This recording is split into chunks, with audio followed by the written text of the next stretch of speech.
ಭಾರತೀಯರು ಈ ದುರ್ವಸ್ಥೆಯನ್ನು ಕಂಡು ಸ್ವಾಮಿ ವಿವೇಕಾನಂದ ಯೋಚನೆ ಮಾಡಿದ್ರು, ಓಹೋ ಇವರಿಗೆ ತಮ್ಮ ಶಕ್ತಿಗಳ ಪರಿಚಯ ಆಗಿಲ್ಲ, ಇವರಿಗೆ ಶಕ್ತಿಯ ಪರಿಚಯಗಳನ್ನು ಮಾಡಿಕೊಡಬೇಕು. ಆದ್ದರಿಂದ ಇವತ್ತಿನ ಸದ್ಯದ ಭಾರತೀಯರಾಗಿದ್ದಾರೆ ಮೀನ್ನೆಸ್ ಅಂದ್ರೆ ಸಣ್ಣತನ, ಸಣ್ಣವ್ರನ್ನ ಹಾಗೆ ಇಟ್ಕೊಳ್ಳೋಣ, ಲೇಸಿನೆಸ್ ಸೋಮಾರಿತನ, ಹಿಪೋಕ್ರಸಿ ಒಳಗೊಂದು ಹೊರಗೊಂದು, ಒಳಗ ಆಸೆ ಇಟ್ಕೊಳ್ಳೋದು, ಹೊರಗಡೆ ಏನೂ ಆಸೆಗಳಿಲ್ಲದವರಂತೆ ಇರೋದು, meanness, pettiness, laziness, hypocrisy have taken possession of the land.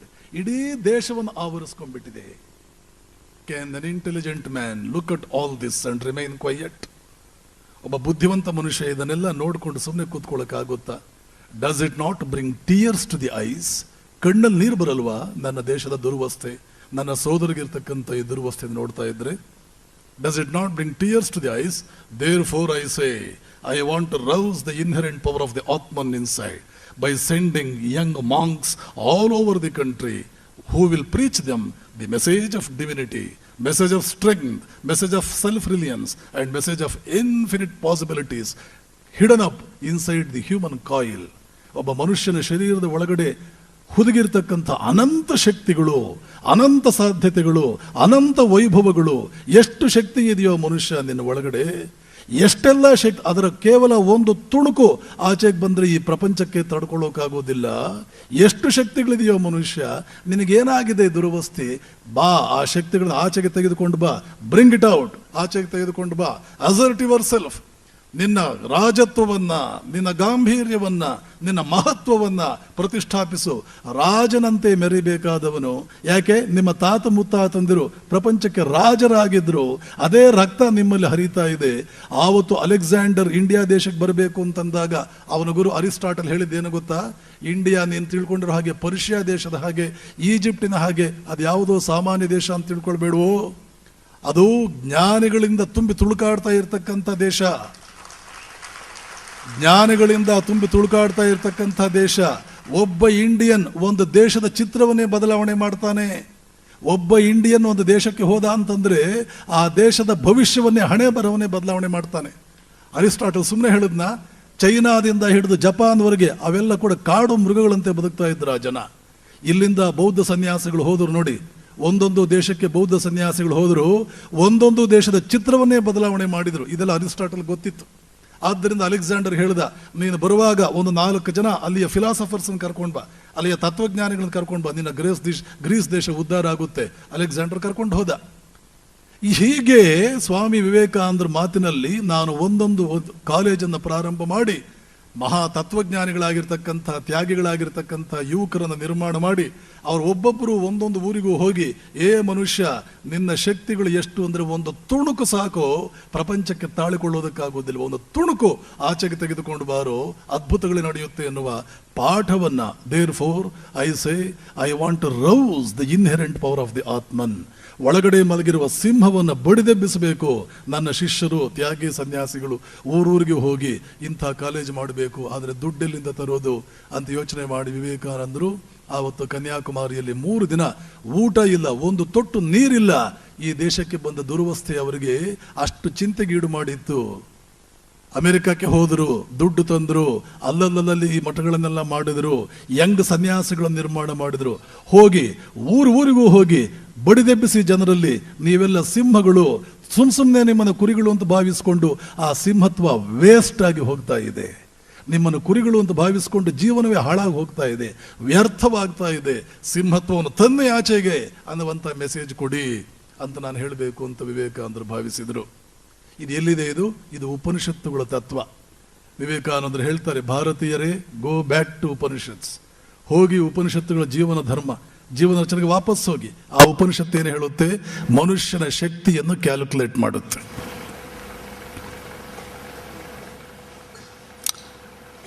ಇದೆಲ್ಲ ಥಿಯರಿ ಅಂತ ಅನ್ಕೋಬಹುದು. ನಿಮ್ಮಲ್ಲಿ ಕೆಲವು ಕುಳಿತಿರೋರು ಥಿಯರಿ ಅಂತ ಅನ್ಕೋಬಹುದು. ಥಿಯರಿ ಅಲ್ಲ. ಗದಗಿನ ರಾಮಕೃಷ್ಣ ಆಶ್ರಮಕ್ಕೆ ಒಬ್ಬ ಹುಡುಗ ಬರ್ತಾ ಇದ್ದ. ಕನ್ನಡ ಮೀಡಿಯಂನಲ್ಲಿ 1ನೇ ಕ್ಲಾಸ್ನಿಂದ BA ವರೆಗೆ ಕನ್ನಡ ಮೀಡಿಯಂನಲ್ಲಿ ಓದ್ದವನು. 3 ಸಲ ಸ್ಕೂಲ್ ಡ್ರಾಪ್ಔಟ್ ಆದವನು. 3 ಸಲ ಸ್ಕೂಲ್ ಡ್ರಾಪ್ಔಟ್ ಆದ. 1 ಸಲ ಅಲ್ಲ, 2. ಯಾಕೆ ಸ್ಕೂಲ್ ಡ್ರಾಪ್ಔಟ್ ಆದ? ಕಿತ್ತು ತಿನ್ನೋ ಬಡತನ.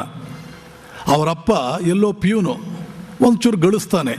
ಗಳಿಸಿದ್ದು ಕೂಡ ಎಲ್ಲೋ ಏನೇನೋ ಆಗ್ಬಿಡುತ್ತೆ, ಹಾಳಾಗಿ ಹೋಗುತ್ತೆ.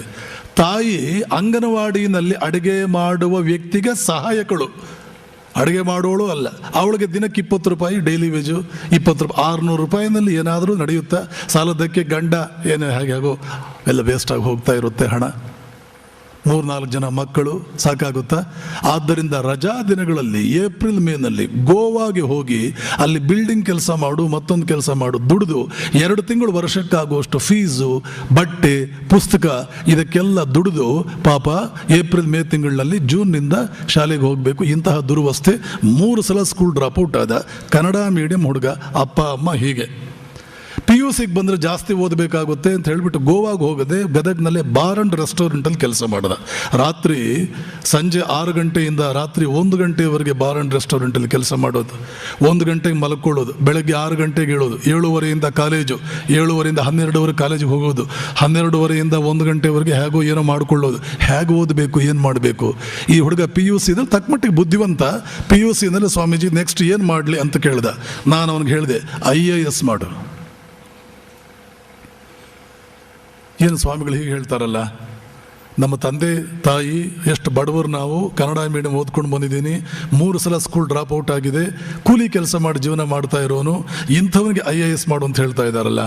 ಬಹುಶಃ ನಿಮ್ಮಲ್ಲಿ ಯಾರಾದರೂ ನೀವು ಬಿರ್ಲಾ ಆಗಿ, ನೀವು ನಾರಾಯಣ ಮೂರ್ತಿ ಆಗಿ, ನೀವು ಅಂಬಾನಿ ಆಗಿ ಅಂತಂದರೆ ಹೇಗೆ ಯೋಚನೆ ಮಾಡ್ತೀರೋ? ಏನು ಸ್ವಾಮಿಗಳಿದ್ದಕ್ಕಿದ್ದಂಗೆ ಹೀಗೆ ಹೇಳ್ಬಿಟ್ರಲ್ಲ, ನಾವು ಅಂಬಾನಿ ಆಗೋದಾ ಅಂತ ಡೆಫಿನೆಟ್ಲಿ ಕೆಲವರು ಯೋಚನೆ ಮಾಡ್ತೀರಾ. ಭಾರತೀಯರಿಗಿರ್ತಕ್ಕಂಥ ದೊಡ್ಡ ತೊಂದರೆನೇ ಅದು.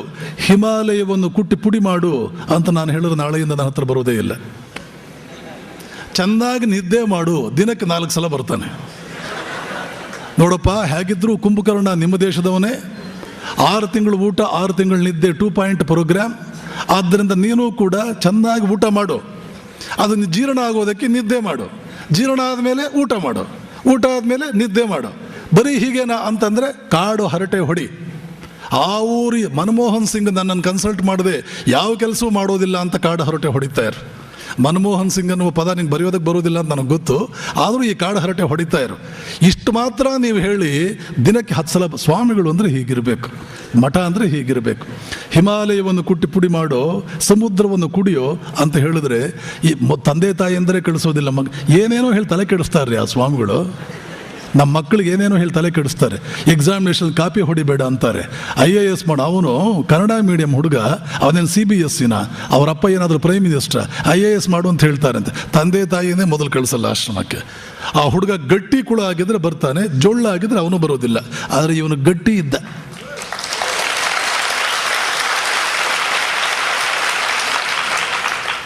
IAS ಮಾಡು ಅಂದೆ. ಅವನಿಗೆ ಒಂದು ಪುಸ್ತಕ ನೋಡು, ವಿವೇಕಾನಂದರು ಏನು ಹೇಳಿದ್ದಾರೆ ಗೊತ್ತೇನೋ? ನೆನಪಿಟ್ಕೊಳ್ಳಿ, ವಿವೇಕಾನಂದರ 10 ವಾಕ್ಯಗಳನ್ನು ಕೊಡ್ತೀನಿ ನಿಮಗೆ. ಆ 10 ವಾಕ್ಯಗಳನ್ನು ನೀವು ನಿಮ್ಮ ಮಕ್ಕಳಿಗೆ ಬೈಹಾರ್ಟ್ ಮಾಡಿಸಿ ಅದರಂತೆ ಜೀವನ ಮಾಡಿ ಅಂತ ಹೇಳಿ, ಅವನೊಬ್ಬ ಬಿರ್ಲಾ ಆಗ್ತಾನೆ. ವಿವೇಕಾನಂದರ ಪುಸ್ತಕ ಓದದೆ CBSE ಮತ್ತೊಂದು ಮಗದೊಂದು ಎಲ್ಲ ಮಾಡಿ, ಟ್ಯೂಷನ್ನು ಇನ್ನೇನೋ ಒಂದು ಎಲ್ಲ ಮಾಡ್ಕೊಳ್ಳಿ, ಎಲ್ಲ ಮಾಡಿ ಕಳಿಸಿ, ಅವ ಹೆಚ್ಚಂದ್ರೆ ಒಬ್ಬ ಇಂಜಿನಿಯರ್ ಆಗ್ತಾನೆ, ಈ ಬಿರ್ಲಾನ್ ಕೆಳಗಡೆ ಕೆಲಸಕ್ಕೆ ಬರ್ತಾನೆ. ವಿವೇಕಾನಂದರ 10 ವಾಕ್ಯ ಓದಿಸಿ ಅವನು ಬಿರ್ಲಾ ಆಗ್ತಾನೆ.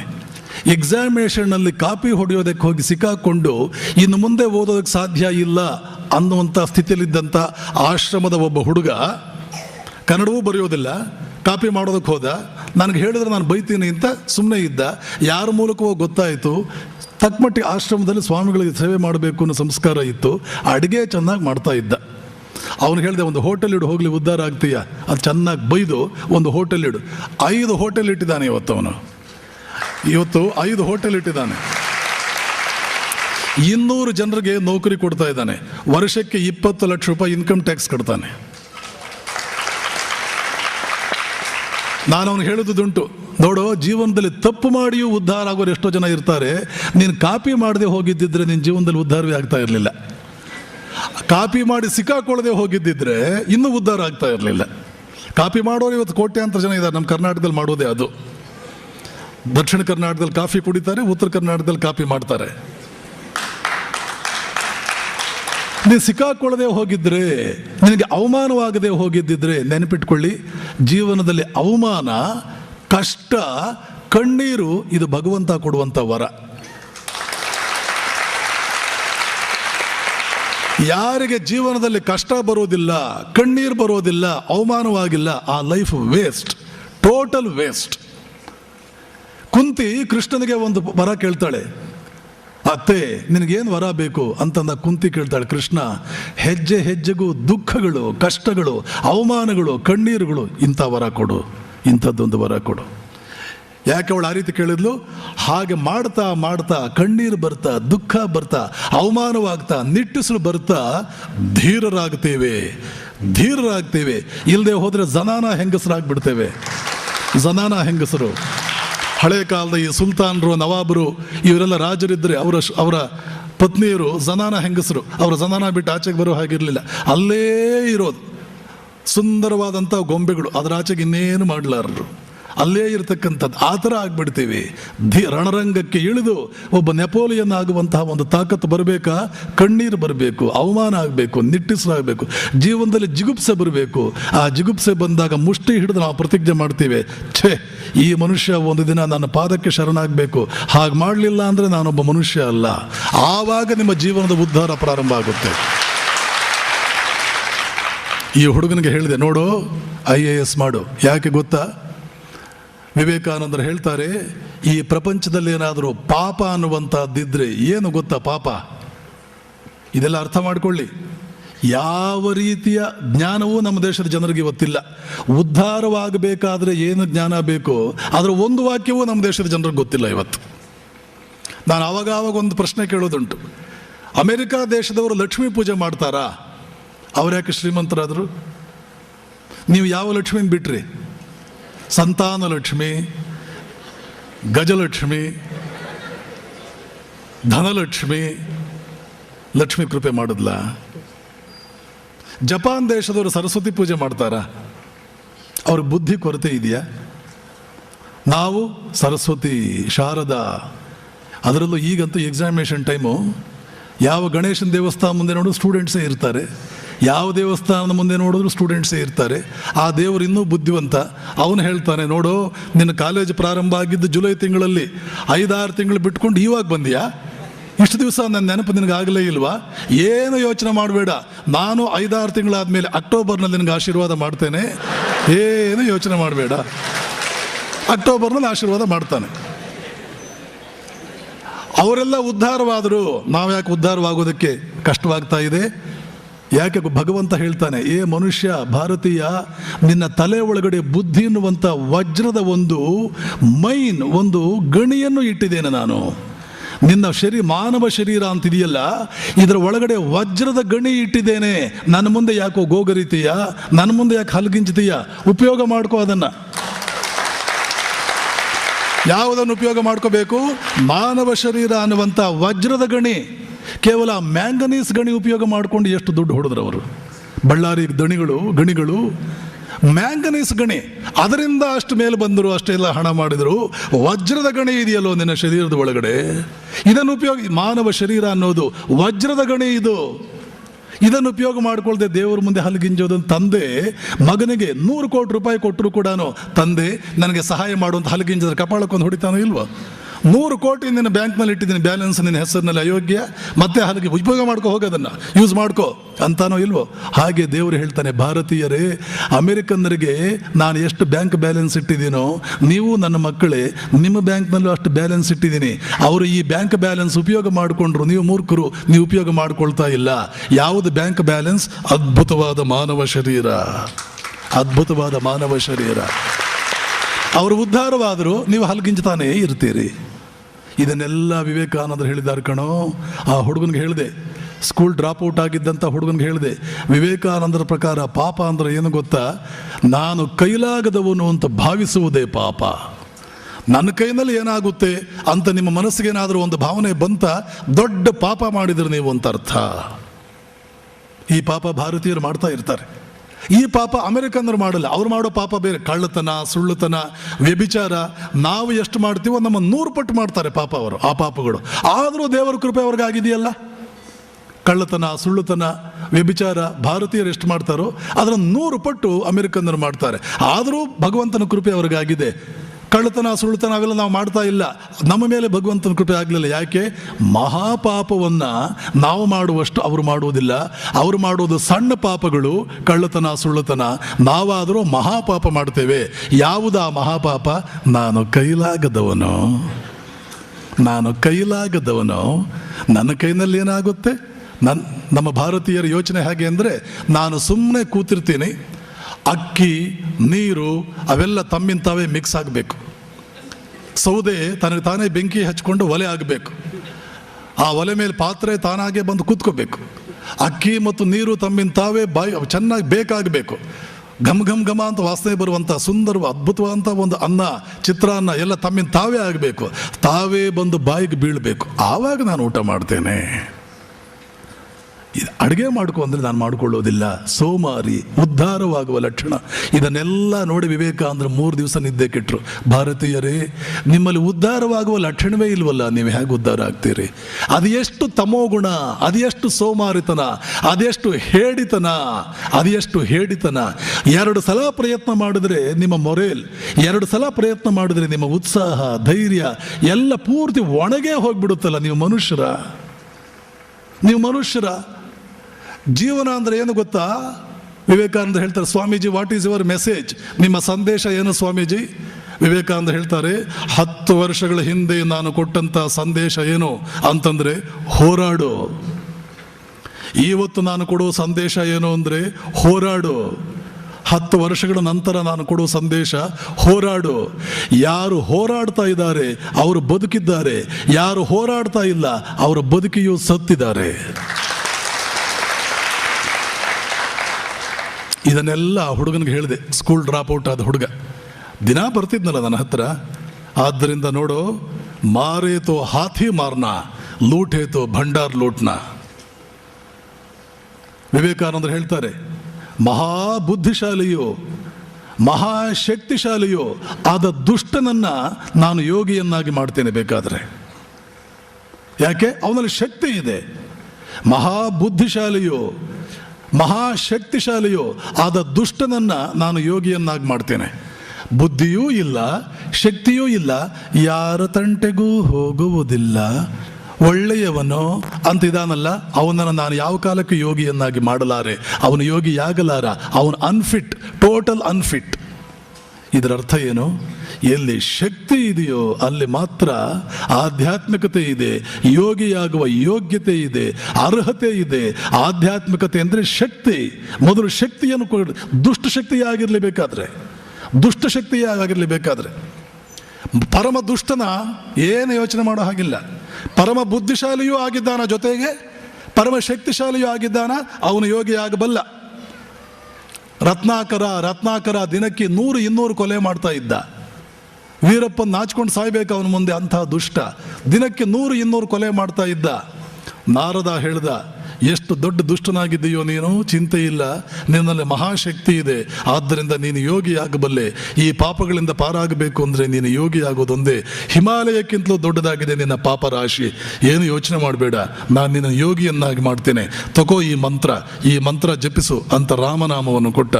ರಾಮ್ ರಾಮ್ ರಾಮ್ ಅಂತ ಧ್ಯಾನ ಮಾಡ್ತಾ ಕೂತ್ಕೊಂಡ. ನೀವೆಷ್ಟು ಧ್ಯಾನ ಮಾಡ್ತೀರಿ? 15 ನಿಮಿಷ ಮಾಡ್ತೀರಾ? 15 ನಿಮಿಷದಲ್ಲಿ ನಿಮ್ಮ ಮನಸ್ಸು 15 ಸಲ ವರ್ಲ್ಡ್ ಟೂರ್ ಹೋಗಿರುತ್ತೆ. LTCನೂ ಬೇಡ, ಏನೂ ಬೇಡ, ವೀಸಾ ಬೇಡ, ಪಾಸ್ಪೋರ್ಟ್ ಬೇಡ. 15 ನಿಮಿಷ ಧ್ಯಾನ ಕೂತ್ಕೊಳ್ಳಿ. 10 ಸಲ all India tour, Nirmal travels, world tour, ಇನ್ಯಾವುದೋ ಒಂದು ಟ್ರಾವೆಲ್ಸ್. 15 ನಿಮಿಷ ಮಾಡ್ತೀರಾ? ಈ ಪರಮ ದುಷ್ಟ ಅಂತ ನಾವು ಕರಿತೀವಿ ನೋಡಿ ಭಾರತೀಯರು. ಆ ರತ್ನಾಕರ ಧ್ಯಾನಕ್ಕೆ ಕೂತ. ಎಷ್ಟೊತ್ತು ಧ್ಯಾನ ಮಾಡ್ದ? ಮೈ ಮೇಲೆ ಹುತ್ತ ಬರೋವರೆಗೂ ಹೇಳಲಿಲ್ಲ, ಹಾಗೆ ಧ್ಯಾನಕ್ಕೆ ಕೂತ. ಯೋಗಿಯ ಲಕ್ಷಣ ಇರಲಿಲ್ವ ಅವನಲ್ಲಿ? ದಿನಕ್ಕೆ 100 ಕೊಲೆ ಮಾಡ್ತಾ ಇದ್ದವನು ಪರಮ ದುಷ್ಟನೋ, ಬುದ್ಧಿಶಾಲಿಯೋ, ಶಕ್ತಿಶಾಲಿಯೋ. ಯೋಗಿಯ ಲಕ್ಷಣ ಅವನಲ್ಲಿರುವಷ್ಟು ನಮ್ಮಲ್ಲಿದೆಯಾ? ನಾವು ಯಾರ ತಂಟೆಗೂ ಹೋಗಿಲ್ಲ. ನೀನು ಯಾರ ತಂಟೆಗೂ ಯಾಕೆ ಹೋಗಿಲ್ಲ ಗೊತ್ತಾ? ನೀನೊಂದು ಬಂಡೆ, ನೀನೊಂದು ಗೋಡೆ, ನಿನ್ನಲ್ಲಿ ಜೀವವೇ ಇಲ್ಲ. ಆದ್ದರಿಂದ ಯಾರ ತಂಟೆಗೂ ಹೋಗಿ ಮಹಾ ಸಾತ್ವಿಕ ಅಂತ ಯಾರ ತಂಟೆಗೂ ಹೋಗದೆ ಕೂತವನೇನಲ್ಲ ನೀನು, ರಣಹೇಡಿ. ವಿವೇಕಾನಂದರ ಮಾತಿನಲ್ಲಿ ಅರ್ಥ ಇಲ್ವಾ? ವಾಲ್ಮೀಕಿ ಆ ಮೈ ಮೇಲೆ ಹುತ್ತ ಬೆಳೆಯೋವರು ಕೂತು ದಿನಕ್ಕೆ 100 ಕೊಲೆ ಮಾಡ್ತಾ ಇದ್ದವನು ಮೈ ಮೇಲೆ ಹುತ್ತ ಬೆಳೆಯೋವರಿಗೆ ಧ್ಯಾನಕ್ಕೆ ಕೂತ್ನಲ್ಲ. ಸಾತ್ವಿಕ ಮನುಷ್ಯ ಅಂತ ತಿಳ್ಕೊಂಡಿರೋನೇ. ನೀನು ಎಷ್ಟೊತ್ತಯ್ಯ ಕೂಡ್ತೀಯ ಧ್ಯಾನಕ್ಕೆ?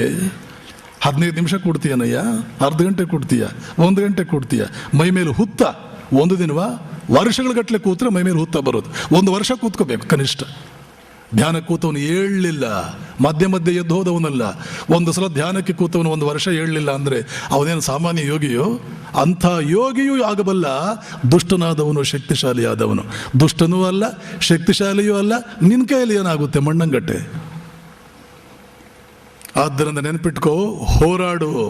ಹೋರಾಟಗಾರ ಇದಾನ, ಅವನು ಕಳ್ಳನೇ ಆಗಿರ್ತಾನೆ, ಕೊಲೆಪಾತಕನೇ ಆಗಿರ್ತಾನೆ. ಹೋರಾಟಗಾರನ ಅವನು ಯಾವ ಮಟ್ಟಕ್ಕೂ ಏರ್ತಾನೆ.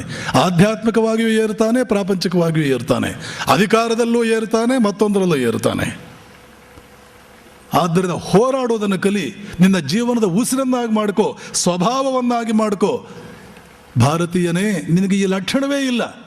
130 ವರ್ಷಗಳ ಹಿಂದೆ ಅತ್ಯಂತ ಶ್ರೀಮಂತನಾದವನು ಹಾಗಿದ್ದವನು, ಅದು ಏನಾಯಿತು ಇದ್ದಕ್ಕಿದ್ದ ಹಾಗೆ ನಿನಗೆ?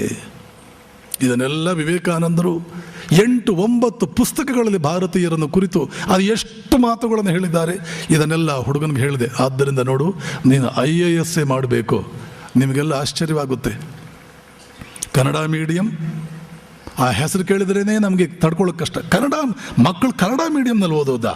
ಇಂಗ್ಲೀಷ್ ಮೀಡಿಯಂನೇ ಓದಬೇಕು, CBSE ಓದಬೇಕು. ಏನು ಮಾಡಿದ್ದಾರೆ ನಿಮ್ಮ ಇಂಗ್ಲೀಷ್ ಮೀಡಿಯಂ ಮಕ್ಕಳು ಓದಿ?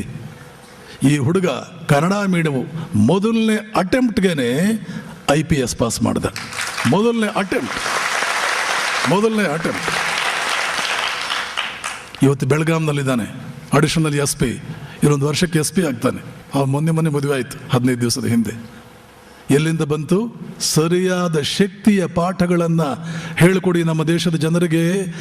ಯಾರಿಗೂ ಏನು ಕಡಿಮೆ ಇಲ್ಲ ಈ ದೇಶದ ಜನ, ಆದರೆ ಪಾಪ ಅವರ ದುರದೃಷ್ಟ, ಶಕ್ತಿಯ ಪಾಠ ಹೇಳೋರೆ ಯಾರೂ ಇಲ್ಲ.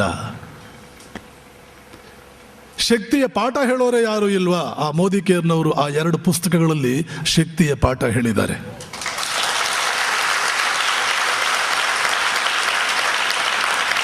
ಆದ್ದರಿಂದ ಈ ಸಂಸ್ಥೆಯನ್ನು ಮೆಚ್ಚಿದೆ ನಾನು. ಇವತ್ತು ಮುಖ್ಯಮಂತ್ರಿ ಬರ್ತಾರೆ ಮೈಸೂರಿಗೆ. ನನಗೆ ದೊಡ್ಡ ಕಾರ್ಯಕ್ರಮ ಇದೆ. All south India all monks conference. 3,000 ಜನ 300 ಜನ ಸಾಧುಗಳು ಮೈಸೂರಿನ ನೆನೆ ಸಾಯಂಕಾಲ ಉಪನ್ಯಾಸ ಇತ್ತು. ನಾನು ಆದರೂ ಬಂದೆ. ಯಾಕೆ? ಇವರು ಪ್ರತಿಯೊಬ್ಬ ಭಾರತೀಯನೂ ಕೂಡ ಕುರಿಯಾಗಿರುವ ಭಾರತೀಯನನ್ನು ಸಿಂಹವನ್ನಾಗಿಸೋದಕ್ಕೆ ಹೊರಟಿದ್ದಾರೆ.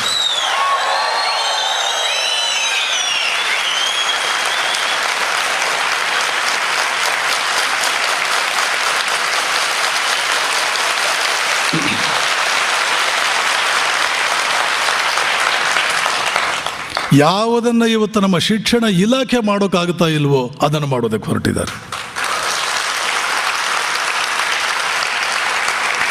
ಶಿಕ್ಷಣ ಇಲಾಖೆ ಏನು ಮಾಡುತ್ತೆ?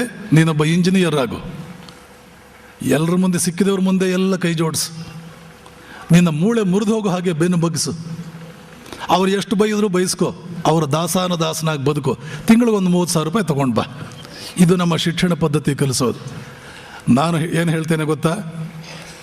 ನಿಜವಾಗಿಯೂ ಕೂಡ ಯೋಗ್ಯತೆ ಇರೋ ಮನುಷ್ಯ, ಕ್ವಾಲಿಟಿಯ ಮನುಷ್ಯ, ಅವನು ನೌಕರಿ ಮಾಡೋದಕ್ಕೆ ಹೋಗೋದಿಲ್ಲ. ಸ್ವತಂತ್ರವಾಗಿ ಬದುಕ್ತಾನೆ. ಅವನು ಸ್ವತಂತ್ರವಾಗಿ ಬದುಕ್ತಾನೆ.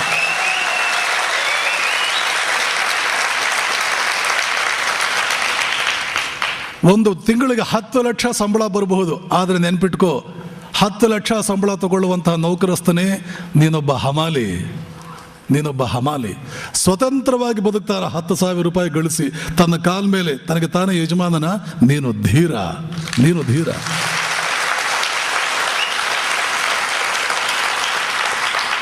ಇಂಥ ಶಿಕ್ಷಣ ನಮಗೆ ಬೇಕು. ಇದನ್ನೆಲ್ಲ ಹೇಳಿದೆ ಆ ಹುಡುಗನಿಗೆ. ನೋಡು, ಮನುಷ್ಯನಿಗೆ ಯಾವಾಗಲೂ ಕೂಡ ಸೂರ್ಯನಾಗಬೇಕು ನಾನು ಅನ್ನೋ ಆಸೆ ಇರಬೇಕು. ಒಂದು ಮನೆ ದೀಪ ಒಂದು ಬುಡ್ಡಿ ಅಲ್ಲ. ಇಂಗ್ಲೀಷಲ್ಲಿ ಇದೇ ಉಪನಿಷತ್ತುಗಳು ಹೇಳುತ್ತವೆ, ಯೋ ವೈ ಭೂಮ ತತ್ ಸುಖಂ ನ ಅಲ್ಪೇ ಸುಖಮಸ್ತಿ. ಯಾವುದು ದೊಡ್ಡದೋ ಅದರಲ್ಲಿ ಮಾತ್ರ ಸುಖ ಇದೆ, ಅಲ್ಪದರಲ್ಲಿ ಸುಖವಿಲ್ಲ. ಅಲ್ಪಕ್ಕೆ ಆಸೆ ಪಡಬೇಡ, ಸಣ್ಣವನಾಗಬೇಕು, ಸಣ್ಣ ಸಾಧನೆ ಮಾಡಬೇಕು, ಎಂದಿಗೂ ಯೋಚನೆ ಮಾಡಬೇಡ. ಅದನ್ನೇ ಇಂಗ್ಲೀಷಲ್ಲಿ ಹೇಳ್ತಾರೆ, low aim is a crime. ಸಣ್ಣ ಗುರಿ ಇಟ್ಕೊಂಡ್ರೆ ಅದು ಅಪರಾಧ ಮಾಡಿದಂತೆ.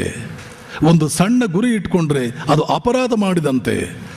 ನಮ್ಮ ಮಕ್ಕಳಿಗೆ ಈ ಸಣ್ಣ ಗುರಿ ಎಂದಿಗೂ ಇಟ್ಕೋಬಾರ್ದು. ಏನಾಗಬೇಕು? Aim at the sun. ಸೂರ್ಯನಾಗೋದಕ್ಕೆ ಪ್ರಯತ್ನ ಪಡು. ಈವನ್ ಇಫ್ ಯು ಫೇಲ್, ಒಂದು ವೇಳೆ ಫೇಲ್ ಆದರೂ ಕೂಡ you will become a star. Aim at the sun. ನಾನು ಸೂರ್ಯ ಆಗಬೇಕು ಅಂತ ಪ್ರಯತ್ನ ಪಡು. ನೀನು ಫೇಲ್ ಆದರೂ ಕೂಡ ಒಂದು ಸ್ಟಾರ್ ಆಗ್ತೀಯ, ಸಾಕು. After all you are a star. ಸಾಮಾನ್ಯ ನಾನೇನು, ಯು ಆರ್ ಎ ಸ್ಟಾರ್. ಇದನ್ನೆಲ್ಲ ಹುಡುಗನಿಗೆ ಹೇಳಿದೆ. ಆತ ಒಂದು ಅಟೆಂಪ್ಟಲ್ಲಿ IPS ಪಾಸ್ ಮಾಡಿಬಿಟ್ಟ. 15 ನಂಬರ್ ಬಂದಿದ್ದಿದ್ರೆ IAS ಆಗ್ತಾ ಇತ್ತ ಒಂದು. ಶಬಾಷ್, ನೀನು ಕಣೋ ನಿಜವಾಗಿಯೂ ಕೂಡ ನನಗೆ ಬೇಕಾಗಿರ್ತಕ್ಕಂಥ ಹುಡುಗರು ಅಂದರೆ ನಿನ್ನಂಥವ್ರು ಕಣೋ. ಆ ಕಡೆ ಆ ಹೋಟೆಲ್ ಇಟ್ಟವನು, ಈ ಕಡೆ ಹುಡುಗ, ಇಂಥವರು ಒಂದು 7-8 ಜನ ನನ್ನ ಸಂಪರ್ಕಕ್ಕೆ ಬಂದವರು. ಸ್ವಾಮಿ ವಿವೇಕಾನಂದರ ಸ್ಪಿರಿಟ್ ಅವರಿಗೆ ಒಂದು ಇಂಜೆಕ್ಷನ್ ಕೊಟ್ಟರೆ ಕೇವಲ ವಿವೇಕಾನಂದರ ಒಂದು ಸಣ್ಣ ಪುಸ್ತಕ ಮತ್ತು ನನ್ನ ಕೆಲವು CDಗಳಿದೆ. ದಿ ಎನರ್ಜೀಸ್ ಆಫ್ ಮ್ಯಾನ್ ಅಂತ ಇಂಗ್ಲೀಷಲ್ಲಿ ಒಂದಿದೆ. ಭವ್ಯ ಜೀವನ ಪರಿಚಯ, ರಾಜನಂತೆ ಬದುಕಬೇಕಾದ್ರೆ ನಾವು ಹೇಗಿರಬೇಕು, ಅದೊಂದು CD ಇಲ್ಲಿದೆ. ಮತ್ತು ಇದೇ ಶಿಕ್ಷಣ, ವಿದ್ಯಾರ್ಥಿಗಳ ಶಿಕ್ಷಣ ನಿಜವಾಗಲೂ ಹೇಗಿರಬೇಕು, ಹುಲಿಗಳನ್ನಾಗಿಸುವಂತೆ ಇರಬೇಕು, ಇದೆಲ್ಲ ಇಲ್ಲಿ CDಗಳಿದೆ. ಇಲ್ಲಿ ನಮ್ಮ ಆಶ್ರಮದ ಭಕ್ತೆ ಶ್ರೀಮತಿ ಲತಾ ರಾಜಶೇಖರ್ ಅವ್ರ ಹತ್ರ ಇವೆಲ್ಲ ಈ CDಗಳು ಸಿಗುತ್ತವೆ. ನಮ್ಮ ಮುಂದ್ಗಡೆ ಕುಳಿತಿರ್ತಕ್ಕಂಥ ವಾಲಂಟಿಯರ್ಸ್ ಹತ್ರ ಕೂಡ ಇದೆ. ಮುಂದೆ ಬೇಕು ಅಂತಂದರೆ ಅವ್ರ ಕಡೆ ಸಿಗುತ್ತೆ. ಇಂಥ ಮಾತುಗಳನ್ನು ಆ ಹುಡುಗನ ಹೇಳಿದಾಗ ಡೈಲಿ ವೇಜರ್ ಹುಡುಗ ಈ ಮಟ್ಟಕ್ಕೆ ಬಂದನಲ್ಲ. ವಿವೇಕಾನಂದರು ನಿಮ್ಮ ಒಳಗಡೆ ಅದ್ಭುತವಾದ ಶಕ್ತಿಗಳಿದೆ, ಆಚೆಗೆ ತನ್ನಿ ಅಂತ ಹೇಳಿದ್ದು ಸುಳ್ಳ? ಕನಸಲ್ಲಿ ಯೋಚನೆ ಮಾಡ್ತೀರಾ? ಕೂಲಿ ಹುಡುಗ ಫಸ್ಟ್ ಅಟೆಂಪ್ಟ್ಗೆ IPS ಪಾಸ್ ಮಾಡ್ತಾನೆ, ಕನಸಲ್ಲಿ ಹೇಳ್ತಾರೆ. ಹಿಂದೂ ಪೇಪರ್ನಲ್ಲಿ ಇಂಟರ್ವ್ಯೂ ಬಂದಿದೆ, ಅದರಲ್ಲಿ ನನ್ನ ಹೆಸರು ಹಾಕಿದ್ದಾನೆ. ನನಗೆ BA ಆದಮೇಲೆ MA ಮಾಡಬೇಕು, ಜವಾಹರ್ಲಾಲ್ ನೆಹರು ಯೂನಿವರ್ಸಿಟಿನಲ್ಲಿ ಪ್ರೊಫೆಸರ್ ಆಗಬೇಕು ಡೆಲ್ಲಿನಲ್ಲಿ ಅಂತ ಆಸೆ ಇತ್ತು. ಗದಗ ರಾಮಕೃಷ್ಣ ಆಶ್ರಮದ ಸ್ವಾಮಿ ನಿರ್ಭಯಾನಂದರು ನೀನು IAS ಮಾಡಬೇಕು ಅಂತ ನನಗೆ ಇದಕ್ಕೆ ತಳ್ಳಿದರು. ಇದರಿಂದ ನಾನು IPS ಪಾಸ್ ಮಾಡಿದೆ ಅಂತ ಹಿಂದೂ ಇಂಟರ್ವ್ಯೂನಲ್ಲಿ ಹೇಳಿದ್ದಾನೆ.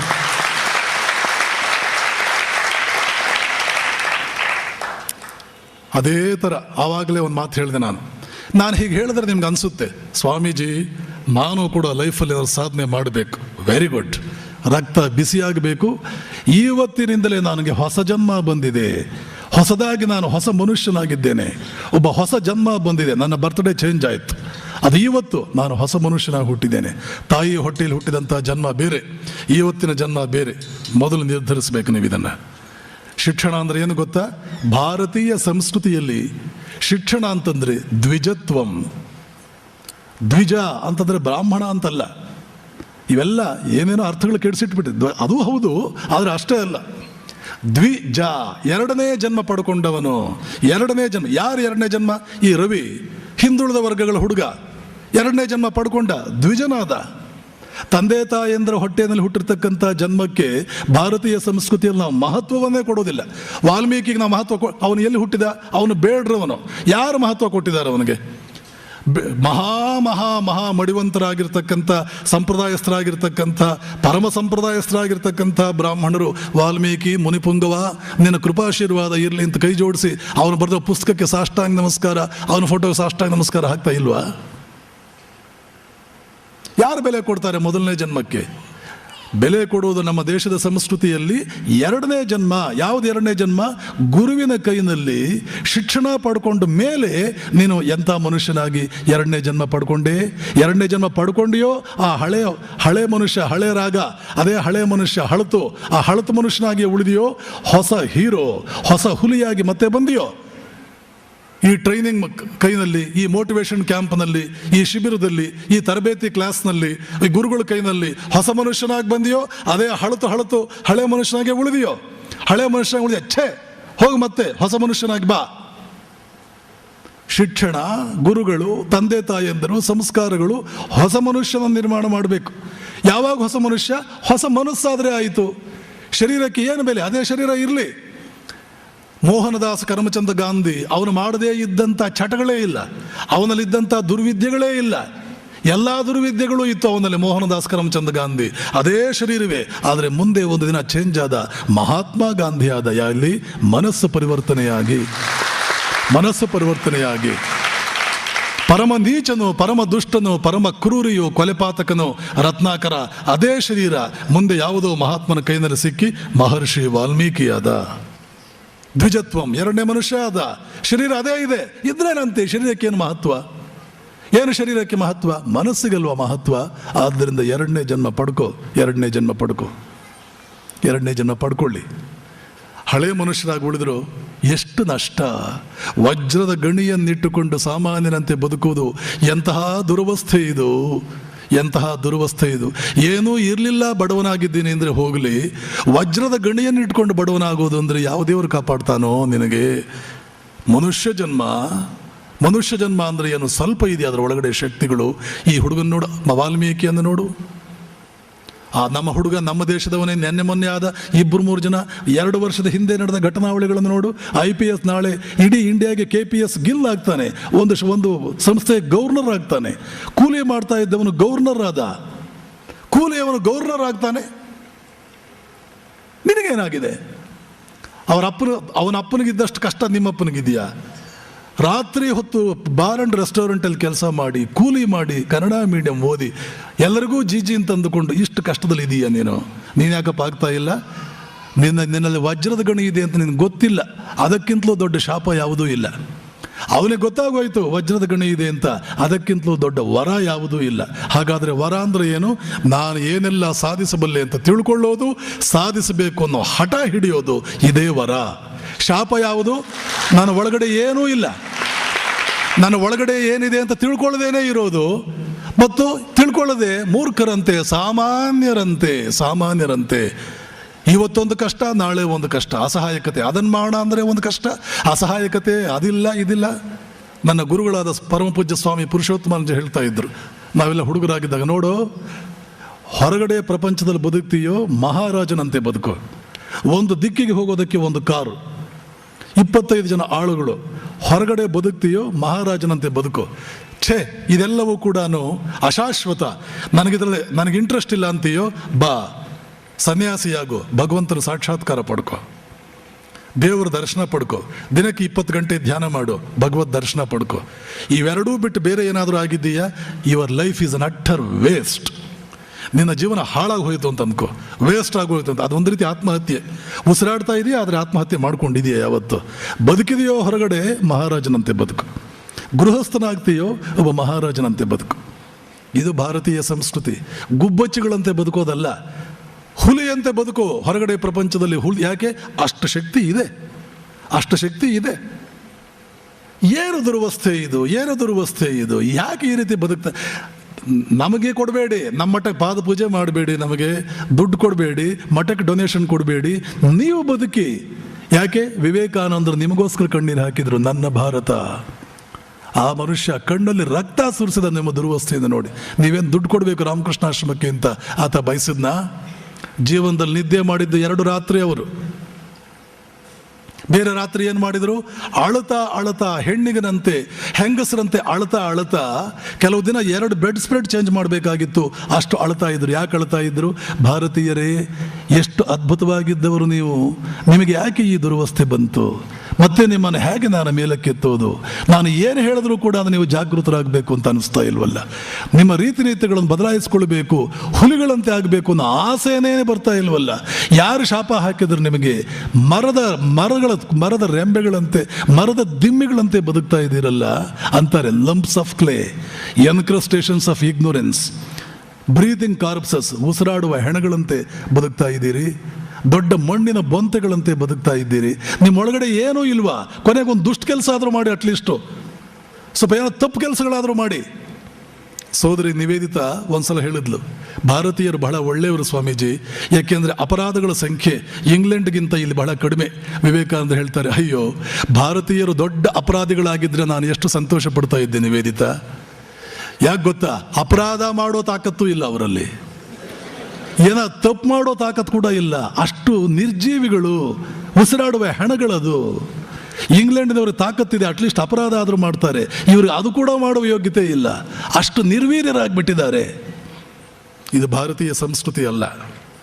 ಆಸೆಯೇ ದುಃಖಕ್ಕೆ ಕಾರಣ ಅನ್ನುವಂಥದ್ದು ನಮ್ಮ ದೇಶದ, ಅದು ಸನ್ಯಾಸಿಗಳ ಸಂಸ್ಕೃತಿ, ಗೃಹಸ್ಥರ ಸಂಸ್ಕೃತಿ ಅಲ್ಲ. ಗೃಹಸ್ಥನಿಗೆ 1000 ಆಸೆ ಇರಬೇಕು. ಯಾಕೆ? ನಿಮ್ಮ ಆಸೆಗಳಿಂದಲೇ ಜಗತ್ತು ಉದ್ಧಾರ ಆಗೋದು. ನೀವು ಮನೆ ಕಟ್ಟಬೇಕು ಅಂತ ಆಸೆ ಪಡ್ತೀರಿ ಅಂತ ಇಟ್ಕೊಳ್ಳಿ, ಒಬ್ಬ ಕಾಂಟ್ರಾಕ್ಟ್ದಾರನಿಗೆ ನೌಕರಿ ಸಿಕ್ತು, 10 ಜನ ಕೂಲಿಗಳಿಗೆ ನೌಕರಿ ಸಿಕ್ತು. ನೀವು ದೊಡ್ಡ ಜಮೀನ್ದಾರ ಆಗಬೇಕು ಅಂತ ಆಸೆ ಪಟ್ರಿ, ಒಂದು 20 ಜನ ಕೂಲಿಗಳಿಗೆ ನೌಕರಿ ಸಿಕ್ತು. ನಾರಾಯಣ ಮೂರ್ತಿ ಅಂತ ಶ್ರೀಮಂತನಾಗಬೇಕು ಆಸೆ ಪಟ್ರಿ, 50,000 ಜನರಿಗೆ ನೌಕರಿ ಸಿಕ್ತು. ನಾನು ಕಾರ್ ಇಟ್ಕೋಬೇಕು, ಒಬ್ಬ ಗ್ಯಾರೇಜ್ ನನಗೆ ಸ್ವಲ್ಪ ನೌಕರಿ ಆಯಿತು, ಒಬ್ಬ ಡ್ರೈವರ್ಗೆ ನೌಕರಿ ಆಯಿತು. ಗೃಹಸ್ಥರಿಗೆ ಆಸೆ ಇಲ್ಲ ಅಂದರೆ ನರಕ ಆಗುತ್ತೆ ಪ್ರಪಂಚ. ಪಾಶ್ಚಿಮಾತ್ಯರಿಗೆ ಯಾಕೆ ಇಷ್ಟೊಂದು ಉದ್ಧಾರ ಆಗಿದ್ದಾರೆ? ಅವರಿಗೆ ಆಸೆಗಳಿದೆ, 1000 ಆಸೆ, ಒಂದೊಂದು ದಿನಕ್ಕೆ ಒಂದೊಂದು ಹೊಸ ಆಸೆ ಬರುತ್ತೆ. ಈ ಭಾರತೀಯನಿಗೆ ಒಳಗಡೆ ಆಸೆಗಳಿದೆ, ಮೇಲ್ಗಡೆ ನಟನೆ ಮಾಡ್ತಾನೆ. ಪುಕ್ಕಟೆ ಸಿಕ್ಕಿದ್ರೆ ಎಲ್ಲ ತಗೊಳ್ತಾನೆ. ಯಾರಾದರೂ ಉಚಿತ ವಿವಾಹ, ಮದುವೆ ಬೇಡ ಅಂತಿದ್ದೀನಿ, ಯಾಕೆ? ದುಡ್ಡಿಲ್ಲ ಮದುವೆ ಮಾಡ್ಕೊಳ್ಳೋದಕ್ಕೆ. ಯಾರೋ ಒಬ್ರು ಬರ್ತಾನೆ, ಉಚಿತ ವಿವಾಹ ಮಾಡ್ತೇವೆ. ಉಚಿತ ವಿವಾಹವಂತೆ, ಹೋಗ್ಲಿ ಒಂದ್ಸಲ ಮದುವೆ ಆಗ್ಬಿಡೋಣ. ದುಡ್ಡಿಲ್ಲದೆ ಮದುವೆ ಬೇಡ ಅಂದಿದ್ದ.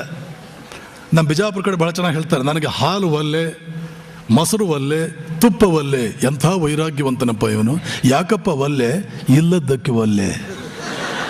ನನ್ನ ಹತ್ರ ಇಲ್ಲ, ಆದ್ದರಿಂದ ಒಲ್ಲೆ. ಹಿಪೋಕ್ರಸಿ, ಆಷಾಢಬೋಧಿತನ, ರಾಜಾರೋಷವಾಗಿ ಭೋಗಗಳನ್ನು ಅನುಭವಿಸಿ. ನೀವು ಗೃಹಸ್ಥರು, ನೀವೇನು ಸನ್ಯಾಸಿಗಳಲ್ಲ. ಇದೆಲ್ಲ ವಿವೇಕಾನಂದರು ಹೇಳ್ತಾರೆ, ನಮ್ಮ ಗುರುಗಳು ಹೇಳ್ತಾ ಇದ್ರು, 10 ಮದುವೆ ಮಾಡ್ಕೋ, ಆದರೆ ವಿವಾಹವಾಗು. ರಾಜಾರೋಷವಾಗಿ ಭೋಗ ಜೀವನವನ್ನು ಅನುಭವಿಸಿ. ಯಾರು ಬೇಡ ಅಂತಾರೆ? ಇಂದ್ರ, ಭಾರತೀಯ ಸಂಸ್ಕೃತಿಯ ಪ್ರಕಾರ ಒಬ್ಬೊಬ್ಬ ಗೃಹಸ್ಥನಿಗೂ ಇರಬೇಕಾದ ಆಸೆ ಏನು ಗೊತ್ತಾ? ನಾನು ಇಂದ್ರನಾಗಬೇಕು. ಇದು ನಮ್ಮ ಸಂಸ್ಕೃತಿ ಹೇಳ್ಕೊಟ್ಟಿದ್ದು ಗೃಹಸ್ಥರಿಗೆ. ವೇದಗಳು ಅದೇ ಬರೋದು, ನಾನು ಇಂದ್ರನಾಗಬೇಕು. ಏನು ಭೋಗ? ಆ ಇಂದ್ರ ಆಸೆಯ ದುಃಖಕ್ಕೆ ಕಾರಣ. ಅದು ಸನ್ಯಾಸಿಗಳಿಗಿರೋ ಧರ್ಮ, ಗೃಹಸ್ಥನಿಗಿರೋ ಧರ್ಮ ಅಲ್ಲ. ಗೃಹಸ್ಥನಿಗಿರೋ, ಕೃಷ್ಣ ಹೇಳ್ತಾನೆ, ಭೋಗವ ಕಾಮವೂ ನಾನಾಗಿದ್ದೇನೆ, ಧರ್ಮ ಸಮ್ಮತವಾದ ಕಾಮ ನಾನಾಗಿದ್ದೇನೆ.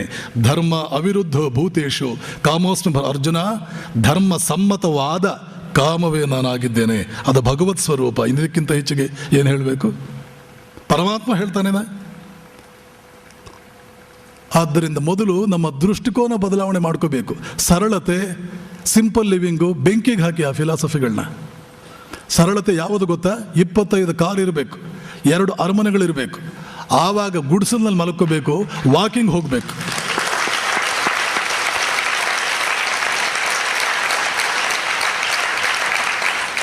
ಹತ್ತು ಕಾರು 25 ಕಾರ್ ಇಟ್ಕೋಬೇಕು. ಇವೆಲ್ಲ ಬೇಡ ಅಂತ ಸೈಕಲ್ನಲ್ಲಿ ಹೋಗ್ತೀಯೋ? ಹೌದು, ಸರಳ. ಏನೂ ಇಲ್ಲ, ನಿನ್ನ ಹತ್ರ ತಿನ್ನೋದಕ್ಕೆ ಇಲ್ಲ, ನನಗೆ ಕಾರ್ ಬೇಡ ಅಂತಂದರೆ ಮೊದಲು ತಿನ್ನು ಹೊಟ್ಟೆ ತುಂಬ, ಆಮೇಲೆ ಕಾರು ಪೀರು ಎಲ್ಲ ಆಮೇಲೆ ನೋಡ್ಕೊಳ್ಳೋಣ. ನಾವು ಸಂಸ್ಕೃತಿಯನ್ನು ಬದಲಾಯಿಸ್ಕೊಳ್ಳಿ. ಇನ್ನು ಮೇಲೆ ಇಂತಹದ್ದು ವಿಚಾರಗಳು ನಿಮ್ಮ ತಲೆಯಲ್ಲಿ ಕಿತ್ತು ಬಿಸಾಕಿ, ಕಸ ಅದು ಟ್ರ್ಯಾಶ್ ಬಿಸಾಕಿ ಮೊದಲದನ್ನು. ನಮ್ಮ ಧರ್ಮ ಹೇಳೋದಿಲ್ಲ ಹೀಗೆ. ನಮ್ಮ ಧರ್ಮ ನೋಡಿ, ಯಾವುದೇ ದೇವತೆ ಯಾವ ಭೋಗ ಬಿಟ್ಟಿದ್ದಾನೆ? ನಮ್ಮ ದೇಶದ ಅವತಾರ ಪುರುಷ ಯಾರು ಭೋಗ ಬಿಟ್ಟಿದ್ದಾರೆ? ಕೃಷ್ಣನಿಗಿರುವಷ್ಟು ಹೆಂಡತಿಯರು ಯಾರಿಗಿದ್ದಾರೆ? ಆದರೆ ಗೃಹಸ್ಥನ ಲಕ್ಷಣ ಏನು? ಯಾವುದನ್ನು ಬೇಕಿದ್ರೆ ಒಂದು ಕ್ಷಣಕ್ಕೆ ದೂರಕ್ಕೆ ಕಳಿಸಬಲ್ಲೆ, ಒಂದು ತಕ್ಷಣಕ್ಕೆ ಡಿಟ್ಯಾಚ್ ಆಗಬಲ್ಲೆ. That's all. ಯಾವುದಕ್ಕೂ ನಾನು ಗುಲಾಮನಲ್ಲ. ಎಲ್ಲವನ್ನೂ ಇಟ್ಕೊಂಡಿದ್ದೇನೆ, ಆದರೆ ಯಾವುದಕ್ಕೂ ಗುಲಾಮನಲ್ಲ. ಬೇಕಿದ್ರೆ ಇಟ್ಕೊಳ್ತೇನೆ, ಬೇಡ ಅಂದರೆ ಬಿಸಾಕ್ತೇನೆ. ಇದು ಬೇಕಿದ್ರೆ ಇಟ್ಕೊಳ್ತೇನೆ, ಆದರೆ ಇಲ್ಲದ್ದೇನೆ ಇದೆಲ್ಲ ಹೇಳುವಂಥದ್ದಲ್ಲ. ಆದ್ದರಿಂದ ಉತ್ಸಾಹ, ಗೃಹಸ್ಥ ಧರ್ಮ ಅನುಭವಿಸಬೇಕು, ಮುಂದಕ್ಕೆ ಹೋಗಬೇಕು. ಆಮೇಲೆ ನೆನಪಿಟ್ಕೊಳ್ಳಿ, ಇಷ್ಟೆಲ್ಲವನ್ನು ಕೂಡ ಕೊಡಬೇಕಾದ್ರೆ ನಿಮ್ಮ ಕಾರ್ಯ ಕೊಡುವಂಥದ್ದು ಹಾರ್ಡ್ ವರ್ಕ್.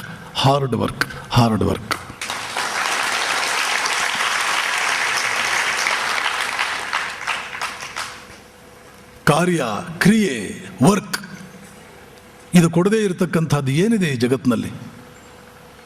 ಎಷ್ಟೋ ಜನ ಭಾವಿಸ್ತಾರೆ ಕೆಲಸ ಮಾಡೋದು ಬೇಡ, ಸಕ್ಸಸ್ ಬಂದ್ಬಿಡಬೇಕು. ಪಾಶ್ಚಿಮಾತ್ಯರು ಇಂಥ ಮಾತುಗಳನ್ನು ಎಷ್ಟು ಹೇಟ್ ಮಾಡ್ತಾರೆ ಗೊತ್ತಾ? ಸುಮ್ಮನೆ ಉದ್ಧಾರ ಆಗ್ತಾರ ಅವರು? ಸುಮ್ಮನೆ ಉದ್ಧಾರ ಆಗ್ತಾರ? ನೆಪೋಲಿಯನ್ ಹೇಳ್ತಾನೆ, success comes before work only in dictionary. Success ಅನ್ನುವಂಥದ್ದು ವರ್ಕ್ಗಿಂತ ಮುಂಚೆ ಬರೋದು ಡಿಕ್ಷನರಿನಲ್ಲಿ ಮಾತ್ರ. ಬೇರೆ ಎಲ್ಲೂ ಕೂಡ ಮೊದಲು ವರ್ಕ್ ಆಮೇಲೆ ಸಕ್ಸಸ್. ಏನೆಲ್ಲ ಕೊಡಬಲ್ಲದು? ಲಿಯನಾರ್ಡೋ ಡೆವಿಂಚಿ, ಇನ್ನೊಬ್ಬ ಪಾಶ್ಚಿಮಾತ್ಯ ಚಿಂತಕ, ಅವನು ಹೇಳ್ತಾನೆ, ದೇವರೇ ನೀನು ಈ ಜಗತ್ತಿಗೆ ಇನ್ನು ಬೇರೆ ವರ ಏನು ಕೊಡಬೇಕಾಗಿಲ್ಲ. ದೊಡ್ಡ ಚಿಂತಕ, ದೊಡ್ಡ ಜೀನಿಯಸ್ ಅವನು ಹೇಳ್ತಾನೆ, ಭಗವಂತ ಈ ಜಗತ್ತಿಗೆ ಇನ್ನು ಯಾವ ವರವನ್ನೂ ನೀನು ಕೊಡಬೇಕಾಗಿಲ್ಲ. ಈಗಾಗಲೇ ಒಂದು ದೊಡ್ಡ ವರ ಕೊಟ್ಬಿಟ್ಟಿದೀಯಾ. ಏನು ಆ ವರ? ಪ್ರಯತ್ನಕ್ಕೆ ಫಲ ಅನ್ನುವಂಥದ್ದು, ಕಟ್ಟಿಟ್ಟ ಬುತ್ತಿ ಅನ್ನೋ ವರ ಕೊಟ್ಟಿದೆಯಲ್ಲ, ಸಾಕು, ಇನ್ನೇನು ಬೇಕಾಗಿಲ್ಲ ನಮಗೆ. ಇನ್ನು ಯಾವ ವರವೂ ಬೇಕಾಗಿಲ್ಲ. ಇಂಥದ್ದೊಂದು ನಿಯಮವನ್ನು ನೀನು ಜಗತ್ತಿನಲ್ಲಿ ಮಾಡಿದ್ದೀಯಲ್ಲ, ಇನ್ನು ಈ ಜಗತ್ತಿಗೆ ಇನ್ನೇನು ನೀವು ವರ ಕೊಡಬೇಕಾಗಿದೆ? ಇಂಥದ್ದೊಂದು ನಿಯಮ ಮಾಡಿದ್ದೀಯ ನೀನು ಪ್ರಕೃತಿಯಲ್ಲಿ. ಏನು ನಿಯಮ? ಪ್ರಯತ್ನಕ್ಕೆ ಫಲ, ಕಟ್ಟಿಟ್ಟ ಬುತ್ತಿ. ಸಾಕಲ್ಲ. ಪ್ರಯತ್ನ ಪಟ್ಟರೆ ಫಲ ಬಂದೇ ಬರುತ್ತೆ. ಆರಾಮವಾಗಿ ಪ್ರಯತ್ನ ಪಡ್ತೀನಿ, ನಾನೇನು ಸುಮ್ಮನೆ ಪ್ರಯತ್ನ ಪಡೋದಿಲ್ಲ. ಫಲ ಬಂದೇ ಬರುತ್ತೆ. ಪ್ರಯತ್ನ ಪಟ್ಟರೆ ಆಯಿತು. ಸುಮ್ಮನೆ ಕೂತ್ಕೊಂಡು ನನಗೇನು ಬೇಡ. ಪ್ರಯತ್ನ ಪಟ್ಟರೂ ಏನೂ ಸಿಗೋದಿಲ್ಲ ಅಂದರೆ ನಾನು ಕಣ್ಣೀರು ಹಾಕಬೇಕು. ಪ್ರಯತ್ನ ಪಟ್ಟರೆ ಫಲ ಕಟ್ಟಿಟ್ಟು ಬುತ್ತಿ ಅನ್ನೋವಾಗ ಜಿಗಿದಾಡಿಕೊಂಡು 24 ಗಂಟೆ ಪ್ರಯತ್ನ ಪಡ್ತೀನಿ. ಇದೆಲ್ಲ ಎಲ್ಲಿ ಹೋಯಿತು? ಈ ಭಾರತೀಯರ ತಲೆಗಳಿಗೆ ಯಾಕೆ ಇಂಥ ವಿಚಾರಗಳು ಬರೋದಿಲ್ಲ?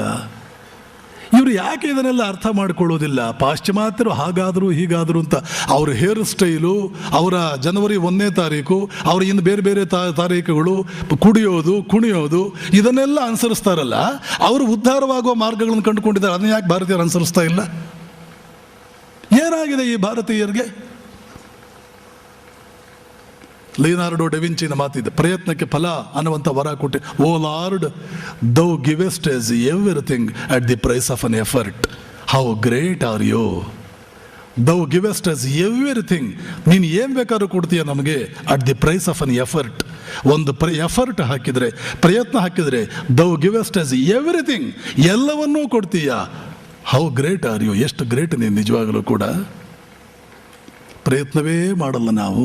1-2 ದಿನ ಪ್ರಯತ್ನ ಮಾಡಿದ್ರು, 3ನೇ ದಿನಕ್ಕೆ ಸಾಕಾಯಿತು. ಯಾಕೆ? ನಾನು ಯಾರ ಮನೆಗಾದರೂ ಹೋಗಬೇಕು ಅಂದರೆ ಅವ್ರ ಮನೆಯಲ್ಲಿ ನನಗೆ ವೆಲ್ಕಮ್ ಸ್ಪೀಚೇ ಮಾಡಲ್ಲ. ಅವ್ರ ಮನೆಯಲ್ಲಿ ನನಗೆ 3-4 ಹಾರಗಳೇ ಹಾಕೋದಿಲ್ಲ. ಹಾರಗಳು ಹಾಕ್ತಾರೆ, ನಿಮ್ಮನ್ನು ವೆಲ್ಕಮ್ ಮಾಡ್ತಾರೆ, ನಿಮಗೆ ಪೂರ್ಣಕುಂಭ ಸ್ವಾಗತನೂ ಕೊಡ್ತಾರೆ. ಯಾವಾಗ? ಒಂದು 10 ವರ್ಷ ತಡೀರಿ, ಒಂದು 5 ವರ್ಷ ತಡೀರಿ, ಒಂದು 12 ವರ್ಷ ತಡೀರಿ, 12 ವರ್ಷ ತಪಸ್ಸು ಮಾಡಿ. 12 ವರ್ಷ ತಪಸ್ಸು ಮಾಡದೆ ಈ ಜಗತ್ತಿನಲ್ಲಿ ಏನೂ ಸಿಗುವುದಿಲ್ಲ ಅಂತ ಬರೆದಿಟ್ಕೊಳ್ಳಿ. 12 ವರ್ಷ ತಪಸ್ಸು ಮಾಡದೆ ಈ ಪ್ರಪಂಚದಲ್ಲಿ ಏನೂ ಸಿಗೋದಿಲ್ಲ. ಆದರೆ 12 ವರ್ಷ ತಪಸ್ಸು ಮಾಡಿದರೂ ನೀವು ಒಂದು ಬಯಸಿದರೆ 4 ಸಿಗುತ್ತದೆ. ನೀವು ಒಂದು ಬಯಸಿದರೆ 4 ಸಿಗುತ್ತದೆ. ಮೊದಲು ಸ್ವಲ್ಪ ತಪಸ್ಸು ಅಂತಂದರೆ ಧ್ಯಾನ ಮಾಡೋದಂದೇ ಅಷ್ಟೇ ಅಲ್ಲ, ಅದು ಒಂದು ರೀತಿ ತಪಸ್ಸು. ತಪಸ್ಸು ಅಂತಂದರೆ ಏನು? ಒಂದು ಜೀವನದಲ್ಲಿ ಒಂದು ಗುರಿ ಇಟ್ಕೊಳ್ಳೋದು. ಏನು ತಪಸ್ಸು ಅಂದರೆ? ಇಚ್ಛಾಶಕ್ತಿ. ಮುಷ್ಟಿ ಹಿಡಿದು ನಾನು ಸಾಧಿಸಬೇಕಿದನ್ನು. ನನ್ನ ಕಣ್ಣು ಮುಂದೆ ಅರ್ಜುನನ ಕಣ್ಣಿಗೆ ಆ ಹಕ್ಕಿಯ ಕಣ್ಣು ಮಾತ್ರ ಕಾಣ್ತಿತ್ತಂತೆ. ಅರ್ಜುನನ ಕಣ್ಣಿಗೆ ನನ್ನ ಕಣ್ಣು ಮುಂದೆ ಇದು ಮಾತ್ರ ಕಾಣ್ತಾ ಇದೆ. ಏನದು? ನಾನೊಬ್ಬ ಕರೋಡ್ಪತಿ ಆಗಬೇಕು, ನಾನು ಒಂದು 100 ಕೋಟಿ ಗಳಿಸ್ಬೇಕು, ಒಂದು 100 ಕೋಟಿ ನಾನು ಗಳಿಸ್ಬೇಕು. ಯಾರ ಮನೆಯಲ್ಲಿ ನೋಡಿದ್ರು ನನ್ನ ಪ್ರಾಡಕ್ಟೇ ಇರಬೇಕು. ಯಾರ ಮನೆಯಲ್ಲಿ ನೋಡಿದ್ರು ನನ್ನ ಪ್ರಾಡಕ್ಟೇ, ಯಾರ ಮನೆಯಲ್ಲಿ ನೋಡಿದ್ರು ನನ್ನ ಪ್ರಾಡಕ್ಟೇ, ಯಾರ ಮನೆಯಲ್ಲಿ ನೋಡಿದ್ರು ನನ್ನ ಪ್ರಾಡಕ್ಟ್. ಇದು ಯಾವಾಗ ಆಗುತ್ತೆ ಗೊತ್ತಾ? ಮೊದಲು ಒಳ್ಳೆ ಹೆಸರು ಮಾಡಿ, ಮೊದಲು ಒಳ್ಳೆ ಹೆಸರು ಮಾಡಿ. ಯಾವುದೇ ಒಂದು ಕಾಲೇಜ್ ಕಟ್ತೀರಿ, ಮೊದಲನೇ ವರ್ಷ ಎಷ್ಟು ಅಡ್ವರ್ಟೈಸ್ಮೆಂಟ್ ಕೊಡಬೇಕು, 2ನೇ ವರ್ಷ ಎಷ್ಟು ಅಡ್ವರ್ಟೈಸ್ಮೆಂಟ್ ಕೊಡಬೇಕು. ಆದರೆ ನಿಮ್ಮ ಶ್ರಮದಿಂದ ನೀವು ಕಾಲೇಜು ಹೈಸ್ಕೂಲು ಮಾಡೋದ್ರಲ್ಲ, ಯಾವುದಾದ್ರೂ ಒಂದು ವರ್ಷ ಒಂದು 4 ರ್ಯಾಂಕು ನಿಮ್ಮ ಕಾಲೇಜಿಗೆ ಬಂದುಬಿಡ್ತಲ್ಲ, ಆಮೇಲೆ ಅಡ್ವರ್ಟೈಸ್ಮೆಂಟ್ ಕೊಡಬೇಕಾ? ಪ್ರತಿ ವರ್ಷ ಇಷ್ಟು ಜನರನ್ನು ತಗೊಳ್ತೀವಿ, ಇಷ್ಟು ಅಪ್ಲಿಕೇಶನ್ ರಿಜೆಕ್ಟ್ ಮಾಡು, ಇಷ್ಟು ಅಪ್ಲಿಕೇಶನ್ ರಿಜೆಕ್ಟ್ ಮಾಡು. ಅಲ್ಲಿಂದ ಇಲ್ಲಿಂದ ವಿದ್ಯಾರ್ಥಿಗಳು ಬಂದು ಮುತ್ತುತ್ತಾರೆ ನಿಮ್ಮ ಕಾಲೇಜಿಗೆ. ಇಲ್ಲ, ನಾವು 100 ವಿದ್ಯಾರ್ಥಿಗಳನ್ನ ತಗೊಳ್ಳೋದು, 500 ಜನ ವಿದ್ಯಾರ್ಥಿಗಳನ್ನು ನಾವು ರಿಜೆಕ್ಟ್ ಮಾಡ್ತಾ ಇದ್ದೇವೆ. ಮೊದಲು ವಿದ್ಯಾರ್ಥಿಗಳು ಬೇಕು ಅಂತ ಅಡ್ವರ್ಟೈಸ್ಮೆಂಟ್ ಕೊಟ್ಟಿರ್ತಾರೆ, ಆಮೇಲೆ ವಿದ್ಯಾರ್ಥಿಗಳು ಬೇಡ ಅಂತ ಅವರು ತಿರಸ್ಕರಿಸ್ತಾರೆ. ಯಾಕೆ ಹಾಕ್ತಾರೆ?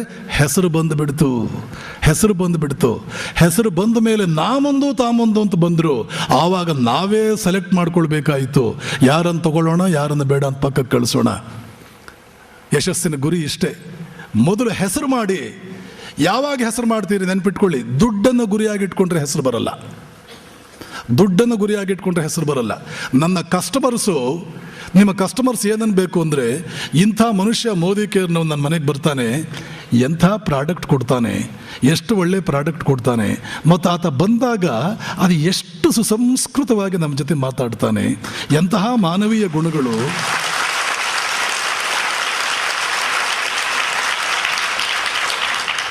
ಎಂಥ ಅದ್ಭುತವಾದಂಥ ವ್ಯಕ್ತಿ.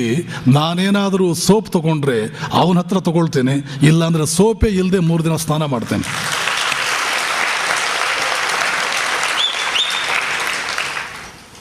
ಇದನ್ನು ನಾನೇನೋ ಥಿಯರಿ ಹೇಳ್ತಾ ಇದ್ದೀನಿ ಅಂತ ಅಂದ್ಕೋಬೇಡಿ.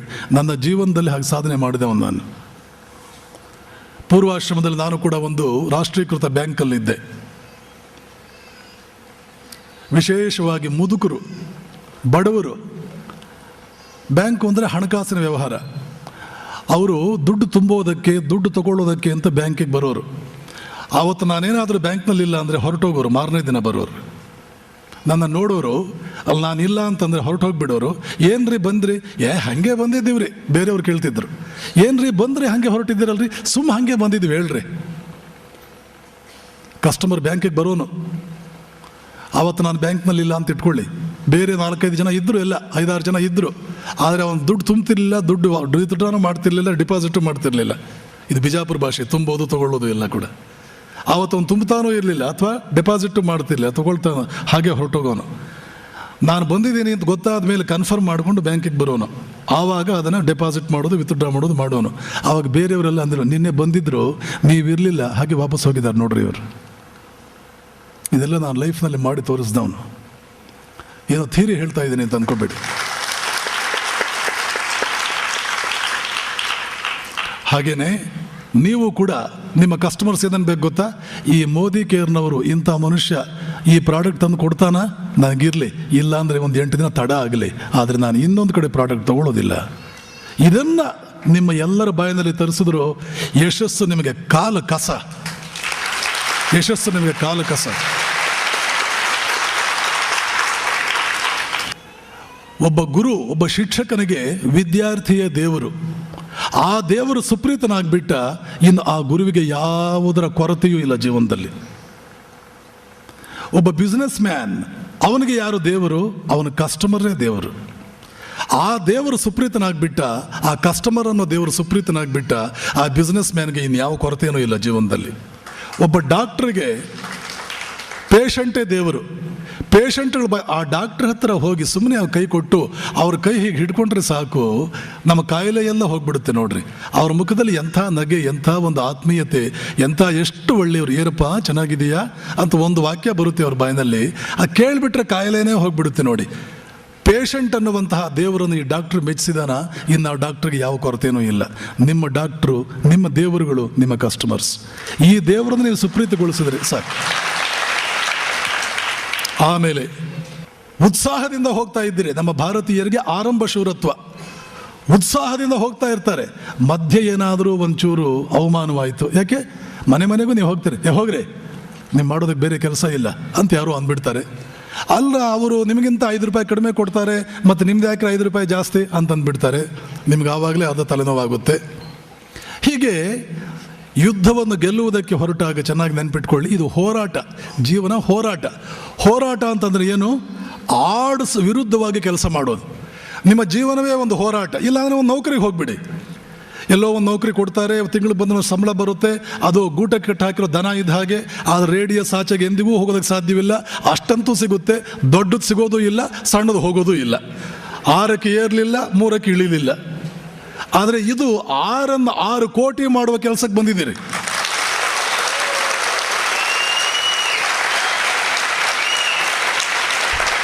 ಆರನ್ನು 6 ಕೋಟಿ ಮಾಡುವಾಗ ನೀವು ರಣರಂಗದಲ್ಲಿ ಇಳಿದಾಗ, ರಣರಂಗದಲ್ಲಿ ಏನಾದರೂ ಮಸಾಲೆ ದೋಸೆ ತಿನ್ನೋ ಕೆಲಸ ಇರುತ್ತಾ? ರಣರಂಗ ಅಂದರೆ ಯುದ್ಧ, ಹತಾಶೆ, ಜಿಗುಪ್ಸೆ, ಜಯ, ನಗು, ಕೇಕೆ ಎಲ್ಲನೂ ಇದೆ. ಹಾಗೆ ಒಂದು ಮನೆಯಲ್ಲಿ ನಿಮ್ಗೆ ಏನೇನೋ ಮಾತಾಡ್ತಾರೆ. ಇನ್ನೊಮ್ಮೆ, ಸರ್ ಹೋದ ಸಲ ಒಂದು ಪ್ರಾಡಕ್ಟ್ ಕೊಟ್ಟಿದ್ರಲ್ಲ ಬ್ಯೂಟಿಫುಲ್, ಈ ಸಲ ಹೋದ ಸಲ ಕೊಟ್ಟಿದ್ರಲ್ಲ ಅದರ 10 ಟೈಮ್ಸ್ ಆ ಪ್ರಾಡಕ್ಟ್ ಕೊಡಿ ಅಂತ ಇನ್ನೊಂದು ಮನೇಲಿ ಅಂತಾರೆ. ನಮ್ಮ ಫ್ರೆಂಡ್ಗೂ ಹೇಳಿದ್ದೀನಿ, ಸರ್ ನೀವು ಅಲ್ಲಿ ಹೋಗಿ ಆ ಅಡ್ರೆಸ್ನಲ್ಲಿ, ಅವರು ಕೂಡ ನಿಮ್ಮ ಕಸ್ಟಮರ್ ಆಗ್ತಾರೆ ಅಂತಾರೆ. ಪ್ರಪಂಚವೇ ಹಾಗೆ. ಅಕ್ಕಮಹಾದೇವಿ ಹೊರಟಾಗ ಕೆಲವರು ಅನ್ನೋರಂತೆ, ನಾಚಿಕೆ ಕೆಟ್ಟವಳು ಹೆಣ್ಣ ಇವಳು, ಚೂರಾದರೂ ನಾಚಿಕೆ ಇದೆಯಾ? ಯಾರಾದರೂ ಬೈದರೆ ಅವಳು ಎಡಗಡೆ ಕೂದಲಲ್ಲಿ ಒಂದು ಗಂಟು ಹಾಕ್ತಾ ಇದ್ಲು. ಇನ್ನು ಕೆಲವರು, ಎಂತಹ ವೈರಾಗ್ಯ ಮೂರ್ತಿ ಮಹಾನುಭಾವಳು ಇವಳು ದರ್ಶನದಿಂದಲೇ ನಮ್ಮ ಪಾಪ ಎಲ್ಲ ಹೋಗುತ್ತೆ ಹಾಗಂದಾಗ ಬಲಗಡೆ ಗಂಟು ಹಾಕ್ತಾ ಇದ್ಲು. ಸಾಯಂಕಾಲ ದೇವಸ್ಥಾನಕ್ಕೆ ಬಂದು ನೋಡಿದ್ರೆ ಈ ಕಡೆ 10 ಗಂಟು, ಈ ಕಡೆ 10 ಗಂಟು, ಈಕ್ವೇಷನ್ ಕರೆಕ್ಟ್, ಅಕೌಂಟ್ ಬ್ಯಾಲೆನ್ಸ್ ಆಯಿತು. ನೆನಪಿಟ್ಕೊಳ್ಳಿ, ಮಹತ್ತರವಾದ ಕಾರ್ಯ ಮಾಡಬೇಕು ಅಂತ ಹೊರಟಾಗ, ಸಾಧನೆ ಮಾಡಬೇಕು ಅಂತ ಹೊರಟಾಗ, ನಿಮಗೆ ಬೈಯೋರು 10 ಜನ, ಪೂಜೆ ಮಾಡೋರು 10 ಜನ ಕರೆಕ್ಟಾಗಿ ಇರ್ತಾರೆ.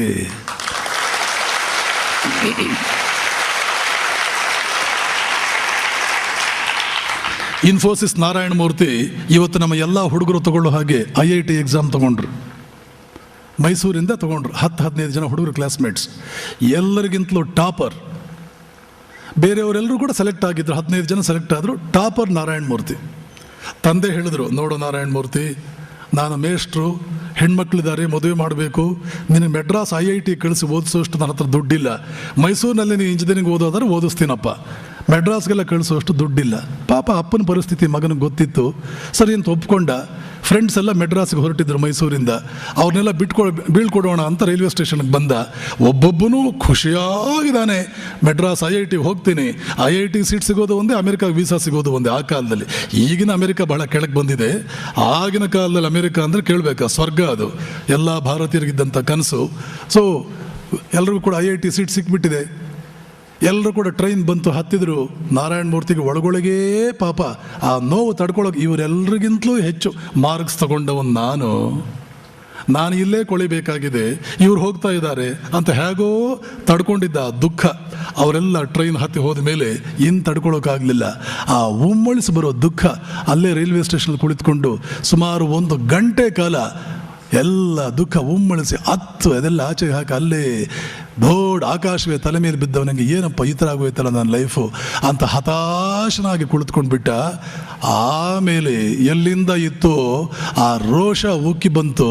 ಅಲ್ಲಿ ಕುಳಿತ ಜಾಗದಲ್ಲಿ ಮುಷ್ಟಿ ಹಿಡಿದೊಂದು ಪ್ರತಿಜ್ಞೆ ಮಾಡಿದ, ಈ IITನಲ್ಲಿ ಓದಿರೋ ಹುಡುಗರನ್ನು, ಸಾವಿರಾರು ಹುಡುಗರು ನನ್ನ ಕೆಳಗಡೆ ಕೆಲಸ ಮಾಡುವಂಥ ವ್ಯಕ್ತಿ ನಾನು ಆಗಲಿಲ್ಲ ಅಂತಂದರೆ ನಾನು ನಾರಾಯಣ ಮೂರ್ತಿನೇ ಅಲ್ಲ.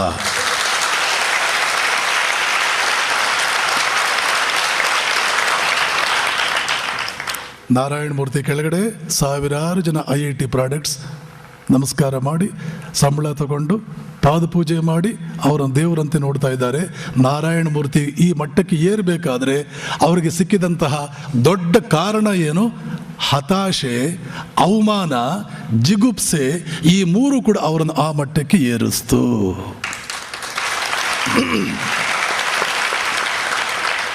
IITನಲ್ಲಿ ಸೀಟು ಸಿಕ್ತು. IITಗೆ ಅವರು ಹೋಗ್ಬಿಟ್ಟಿದ್ರೆ ದೇವರು ಶಾಪ ಕೊಟ್ಟಂಗೆ ಆಗ್ತಿತ್ತು. ಹಾಗೇನೆ ಯಾವುದಾದ್ರೂ ಮನೆಯಲ್ಲಿ ನಿಮಗೆ ಅವಮಾನ ಆಗಲಿಲ್ಲ ಅಂದರೆ ದೇವರು ಶಾಪ ಕೊಟ್ಟ ಅಂತ ಅರ್ಥ. ಅವಮಾನ ಆಯ್ತಾ, ದೇವರು ವರ ಕೊಟ್ಟ.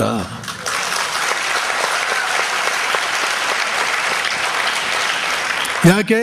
ನಾರಾಯಣ ಮೂರ್ತಿಗೆ ಆದ ಅವಮಾನ, ನಾರಾಯಣ ಮೂರ್ತಿಗೆ ಆದ ನಿರಾಸೆ, ಅವ್ರಿಗಾದ ಜಿಗುಪ್ಸೆ, ಅವ್ರಿಗೆ ಬಂದ ಕಣ್ಣೀರು, ಇವೆಲ್ಲ ಇಲ್ಲದೆ ಹೋಗಿದ್ದಿದ್ರೆ ಇವತ್ತು ಇಂಥ ನಾರಾಯಣ ಮೂರ್ತಿ ಸಿಗ್ತಿರ್ಲಿಲ್ಲ ನಮಗೆ, ಇಂಥ ನಾರಾಯಣ ಮೂರ್ತಿ ಆಗ್ತಿರ್ಲಿಲ್ಲ. ಅವರ ಅವಮಾನವೇ, ಅವರ ಜಿಗುಪ್ಸೆಯೇ ಅವರನ್ನು ಈ ಮಟ್ಟಕ್ಕೆ ಏರಿಸ್ತು. ಆದ್ದರಿಂದ ನೆನಪಿಟ್ಕೊಳ್ಳಿ, ಒಂದು ಮನೆಯಲ್ಲಿ ಅವಮಾನ ಆಯಿತಾ, ಒಬ್ಬ ಸಣ್ಣ ನಾರಾಯಣ ಮೂರ್ತಿ ಹುಟ್ಕೊಳ್ತಾ ಇದ್ದಾನೆ ಒಳಗಡೆ. ಜಿಗುಪ್ಸೆ ಆಯಿತಾ, ಕಣ್ಣೀರು ಬಂತ, ಭಗವಂತ ಎಂಥ ವರ ಕೊಟ್ಟೆ, ನಾನು ಕೂಡ ಇವತ್ತು ಮುಷ್ಟಿ ಹಿಡಿದು ಒಂದು ದಿನ ನಾನೊಬ್ಬ ಅಂಬಾನಿ ಆಗ್ತೇನೆ, ಆವಾಗ ಇದೇ ಮನುಷ್ಯ, ನನಗೆ ಅವಮಾನ ಮಾಡಿದ ಮನುಷ್ಯ ನನ್ನ ಹತ್ರ ಬಂದು ಅಪಾಯಿಂಟ್ಮೆಂಟ್ ತಗೊಳ್ತಾನೆ ಅನ್ನುವಂಥ ಒಂದು ಜೋರಾದ ಪ್ರತಿಜ್ಞೆ ಮಾಡ್ತೇನೆ.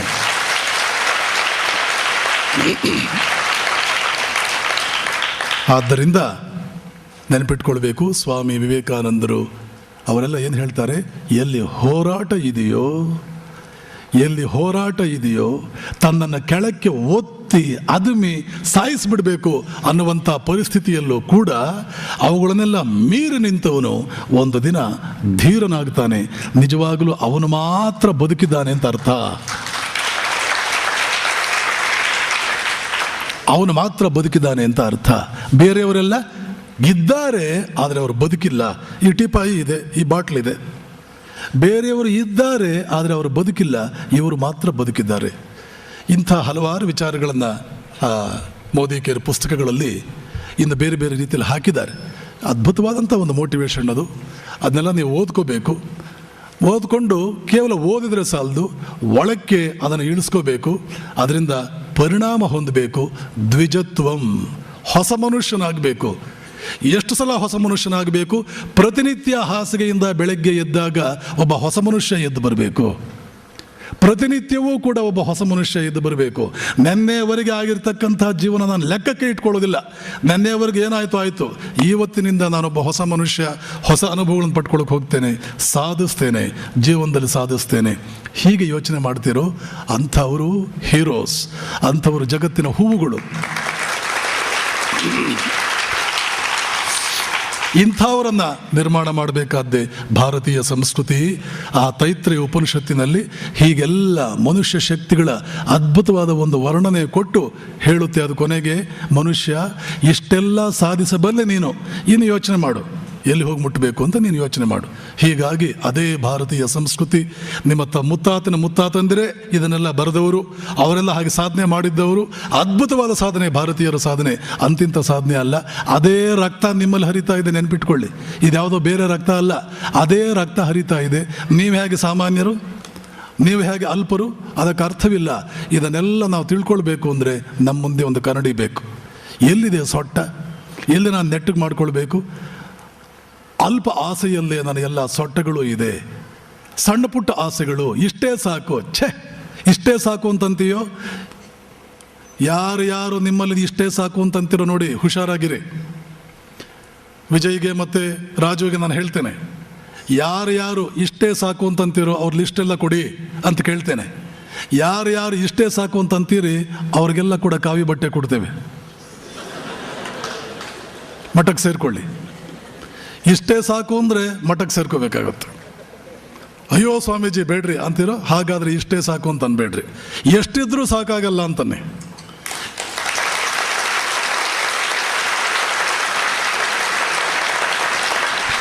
ಕೆಲವು ಪ್ರಶ್ನೆನ ಅವರು ಉತ್ತರ ಕೊಡ್ತಾರೆ.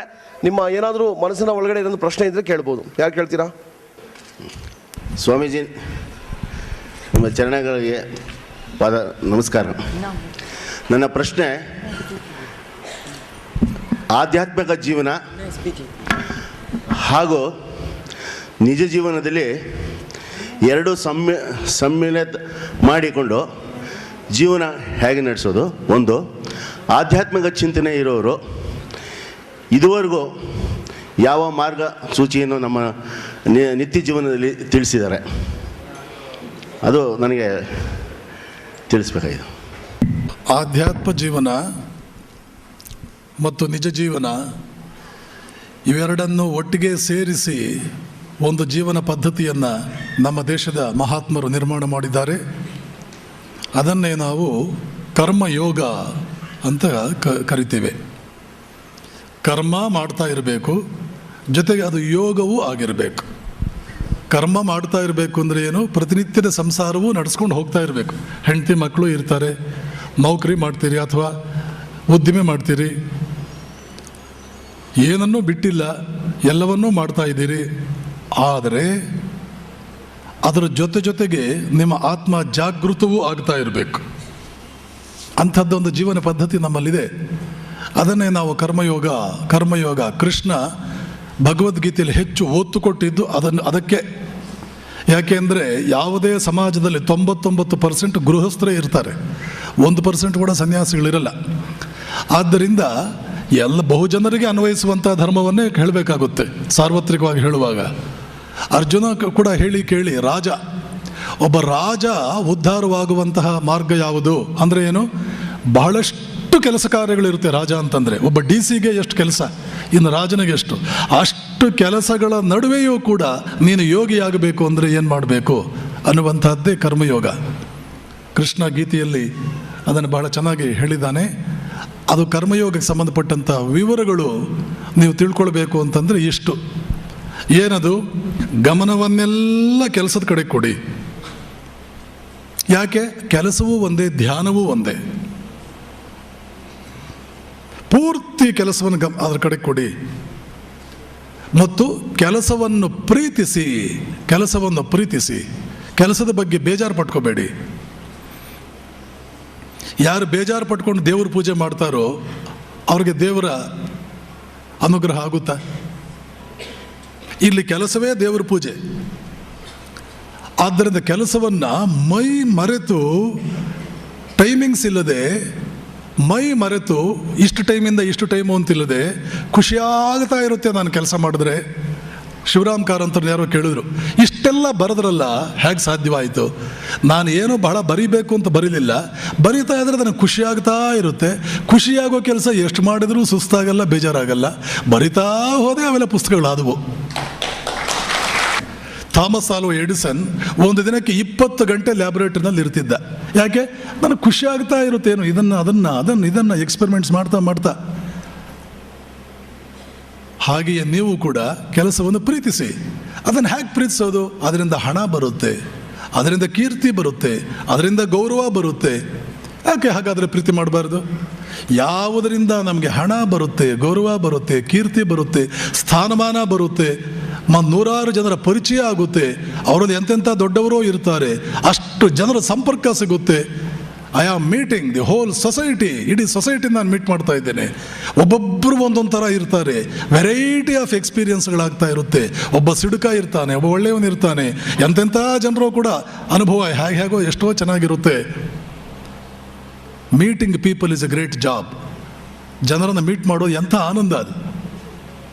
ಜನರನ್ನು ಮೀಟ್ ಮಾಡ್ತಾ ಹೋಗೋದು ಎಂಥ ಆನಂದ. ಮತ್ತು ನೀವು ಬಹಳ ಪ್ರೀತಿಯಿಂದ ಪೊಲೈಟಾಗಿ ಅವರಲ್ಲಿ ಆಸಕ್ತಿ ಇಟ್ಕೊಂಡು ಅವ್ರ ಜೊತೆ ಮಾತನಾಡೋಕೆ ಹೊರಟ್ರೆ ಬೇಗ ಫ್ರೆಂಡ್ಸ್ ಆಗಿಬಿಡ್ತಾರೆ ಅವರು. What A beauty of an experience. ಇಷ್ಟೆಲ್ಲ ಜೀವನದಲ್ಲಿ ಅವಕಾಶಗಳಿರುವಾಗ ಅದನ್ನು ಯಾಕೆ ಪ್ರೀತಿ ಮಾಡಬಾರ್ದು? ಪ್ರೀತಿಸಿ. ಆದ್ದರಿಂದ ಮನಸ್ಸನ್ನೆಲ್ಲ ಪ್ರೀತಿಸೋದ್ರಿಂದ ಅದರಲ್ಲಿ ಇಡೀ ಕೆಲಸವನ್ನು ಮಾತ್ರ ಗಮನದಲ್ಲಿಟ್ಕೊಳ್ಳಿ, ಬೇರೆ ಏನನ್ನು ಯಾಕೆ? ಬೇರೆ ಏನನ್ನಾದರೂ ಗಮನದಲ್ಲಿಟ್ಕೊಂಡ್ರೆ ಕೆಲಸದ ಮೇಲೆ ಪ್ರೀತಿ ಬರಲ್ಲ. ನಿಮ್ಮ ಮೋದಿ ಕೇರ್ ಸಂಬಂಧಪಟ್ಟಂತೆ ಅಥವಾ ನೀವು ಯಾವುದೇ ಒಂದು ಬಿಸ್ನೆಸ್ ಮ್ಯಾನ್ ಅದಕ್ಕೆ ಸಂಬಂಧಪಟ್ಟಂತೆ pleasing the customer is the only business you have got. 10 ಇಟ್ಕೋಬೇಡಿ, ಯಾವುದೂ ಆಗಲ್ಲ. ಒಂದೇ ಒಂದು ಇಟ್ಕೊಳ್ಳಿ. ಏನು? I must please my customer. And are you pleasing your customer? Automatically the number of customers will increase. Automatically no customer will leave you and switch over his loyalty to any other person. ಒಬ್ಬನೂ ಕಳೆದು ಹೋಗಲ್ಲ, ದಿನೇ ಜಾಸ್ತಿ ಆಗ್ತಾ ಇರ್ತಾರೆ. ಮತ್ತು ಅದಕ್ಕಿಂತ ಹೆಚ್ಚಿಗೆ ಪ್ಲೀಸ್ ಯುವರ್ ಕಸ್ಟಮರ್. ಯಾವಾಗ ನೀವು ಪ್ಲೀಸ್ ಮಾಡ್ತೀರಿ? ಕ್ವಾಲಿಟಿನಲ್ಲಿ ಮೋಸ ಮಾಡೋಕ್ಕೆ ಹೋಗಬೇಡಿ. ನಿಮ್ಮ ಡೀಲಿಂಗ್ಸಲ್ಲಿ ಪೊಲೈಟ್ ಆಗಿರಿ. ದೇವರಲ್ವ ಅವನಿಂದ ತಾನೇ ನಿಮ್ಮ ಅಸ್ತಿತ್ವ. ನಿಮ್ಮ ವರ್ಕು, ನಿಮ್ಮ ಕಸ್ಟಮರು ನಿಮ್ಮ ದೇವರುಗಳಿದ್ದ ಹಾಗೆ. ನಿಮ್ಮ ಕಸ್ಟಮರ್ ನಿಮ್ಮ ದೇವರು. ಒಂದು ವೇಳೆ ಅವನೇ ಬೇಜಾರು ಮಾಡ್ಕೊಂಡು ಮತ್ತೊಂದು ಓಕೆ ಸರ್, ಓಕೆ, ದಟ್ಸ್ ನೀವು ಕಳ್ಕೊಳ್ಳೋದು ಏನಿದೆ? ಒಬ್ಬ ಇಲ್ಲಿ ಯಾರೋ ಮತ್ತೇನೋ ಬೇಜಾರು ಮಾಡಿಕೊಂಡು ನೀವು 10 ಜನ ಲೈಫ್ ಲಾಂಗ್ ಫ್ರೆಂಡ್ಸ್ ಸಿಗ್ತಾರೆ. ಸೊ ಹೀಗಾಗಿ ಈ ಕಡೆ ಕೆಲಸವನ್ನೇ ಸಂಪೂರ್ಣವಾಗಿ ಮನಸ್ಸು ಕೊಟ್ಟು ಯಾರನ್ನು ಉದ್ದೇಶಿಸಿ ಕೆಲಸ ಮಾಡ್ತಾ ಇದ್ದೀವೋ ಅವನೇನಾದರೂ ಸಂತೃಪ್ತನಾದರೆ ಅದು ಆಧ್ಯಾತ್ಮಿಕ ಜೀವನವೇ. ರೋಗಿ ಸಂತೃಪ್ತನಾದರೆ ಡಾಕ್ಟರ್ ಬೇರೆ ಪೂಜೆ ಮಾಡಬೇಕಾದ ಅವಶ್ಯಕತೆ ಇಲ್ಲ. ವಿದ್ಯಾರ್ಥಿ ತೃಪ್ತನಾದರೆ ಮೇಷ್ಟ್ರಾದವನು ಧ್ಯಾನ ಮಾಡೋ ಅವಶ್ಯಕತೆ ಇಲ್ಲ. ಕಸ್ಟಮರ್ ಪ್ಲೀಸ್ ಆದರೆ ಬಿಸ್ನೆಸ್ ಮ್ಯಾನ್ ಆದವನು ಬೇರೆ ಇನ್ಯಾವುದೇ ಕೂಡ ಆಧ್ಯಾತ್ಮಿಕ ಪ್ರಕ್ರಿಯೆಯಲ್ಲಿ ತೊಡಗಬೇಕಾದ ಕಾರಣ ಇಲ್ಲ. Here you are achieving both. Latha ಅವ್ರದ್ದೇನೋ ಬ್ರೇಸ್ಲೆಟ್ ಕೇಳ್ತೀನಿ. ಲತಾ ಅವರು ಓಕೆ. ಹೀಗಾಗಿ ಎರಡನ್ನೂ ಕೂಡ ನೀವು ಸಾಧಿಸಬಹುದು. Any other question?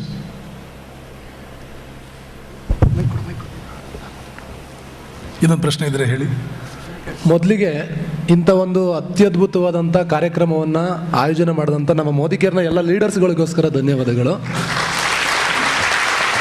ಅದ್ರ ಜೊತೆಗೆ ಈ ಸ್ವಾಮೀಜಿ ನಮಗೆ ಇಲ್ಲಿಯವರೆಗೆ ಬಂದು ನಾವು ಎಷ್ಟೆಷ್ಟೋ ತರಬೇತಿಗಳನ್ನು ಅಟೆಂಡ್ ಆಗ್ತಾ ಇರ್ತೀವಿ, ಆದರೆ ಯಶಸ್ಸಿನ ಬಗ್ಗೆ ಇಷ್ಟೊಂದು ಅನುಭವನ ಪಡ್ಕೊಂಡು ನಮ್ಮ ಜೊತೆ ಹಂಚ್ಕೊಂಡದಕ್ಕಾಗಿ ನಿಮಗೆ ನಮ್ಮ ಅನಂತ ಧನ್ಯವಾದಗಳು ಸ್ವಾಮೀಜಿಗಳಿಗೆ. ನನ್ನೊಂದು ಪ್ರಶ್ನೆ ಇದೆ ಸ್ವಾಮೀಜಿ. ಸಾಮಾನ್ಯವಾಗಿ ಮನುಷ್ಯನ ಹತ್ರ ಅತಿ ಹೆಚ್ಚು ಪವರ್ ಇದೆ ಅಂತ ಹೇಳ್ತೀವಿ. ನಮ್ಮ ಭಾರತ ದೇಶ ಇವತ್ತು ಜನಸಂಖ್ಯೆಯಲ್ಲಿ ನಂಬರ್ 1 ಕಡೆ ಹೋಗ್ತಾ ಇದೆ. ಭಾರತ ದೇಶದಲ್ಲಿ ಎಲ್ಲರೂ ಕೂಡ ಸಾಧನೆ ಮಾಡಬೇಕಂತ ನಿಂತ್ಕೊಂಡ್ರೆ ಇವತ್ತು ಅತಿ ದೊಡ್ಡ ರಾಷ್ಟ್ರವಾಗಿ ಹೊರಹೊಮ್ಮುತ್ತೆ. ಆದರೆ ಎಲ್ಲರಿಗೂ ಕನಸಿರುತ್ತೆ. ಆದರೆ ಒಂದು ಮುಖ್ಯವಾಗಿ ತೊಂದರೆ ಇರೋದು ಏನಪ್ಪ ಅಂತ ಹೇಳಿದರೆ ಸಾಮಾನ್ಯವಾಗಿ ಹೊಟ್ಟೆಪಾಡಿಗೋಸ್ಕರನೇ ಜೀವನ ನಡೆಸ್ತಾರೋ ಹೊರತು ಯಶಸ್ಸಾಗಬೇಕಂತ ತುಂಬ ಜನಗಳ ಹತ್ರ ಬರಲ್ಲ ಮನಸ್ಸು.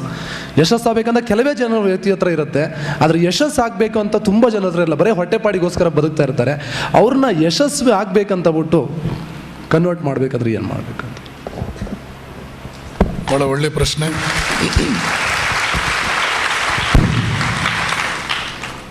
ಹೊಟ್ಟೆಪಾಡಿಗೆ ಮಾಡಿ ತಪ್ಪೇನಿಲ್ಲ, ಆದರೆ ಅಲ್ಲೇ ನಿಲ್ಲಬೇಕು ಯಾಕೆ? ಅಲ್ಲೇ ನಿಂತುಬಿಡ್ತೀರಿ ಯಾಕೆ? ಇದಕ್ಕೆಲ್ಲ ಕಾರಣ ನಮ್ಮ ದೇಶದಲ್ಲಿ ನಮ್ಮ ಜನರಿಗೆ ಸಿಕ್ಕಿರ್ತಕ್ಕಂಥ ಕೆಲವು ತಪ್ಪು ಉಪದೇಶಗಳು. ಹೇಳಿದ್ನಲ್ಲ ಆವಾಗಲೇ, ಆಸೆಯೇ ದುಃಖಕ್ಕೆ ಕಾರಣ. ಇದು ನಮ್ಮ ದೇಶವನ್ನು ಹಾಳು ಮಾಡದಂತೆ ಇನ್ಯಾವುದೂ ಹಾಳು ಮಾಡಿಲ್ಲ.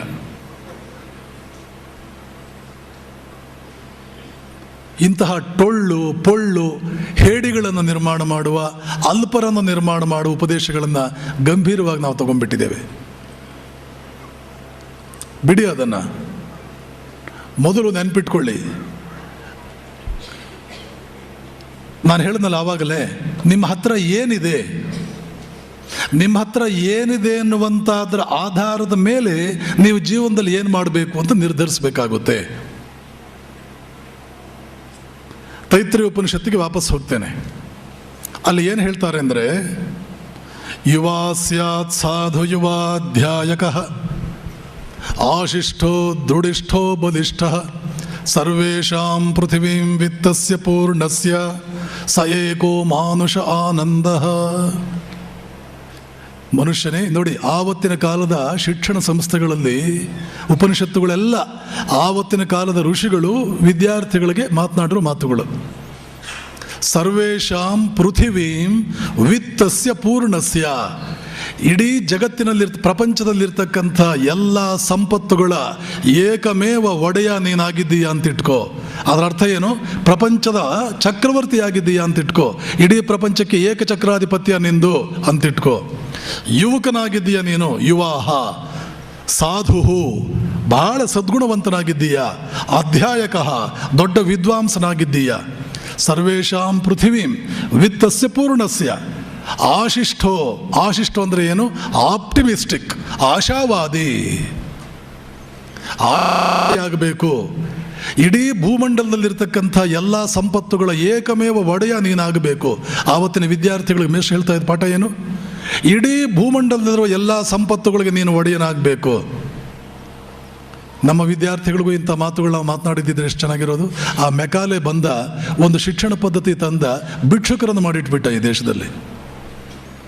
ಭೂಮಂಡಲದಲ್ಲಿರುವ ಎಲ್ಲ ಸಂಪತ್ತುಗಳಿಗೂ ನೀನು ಏಕಮೇವ ಒಡೆಯನಾಗಬೇಕು.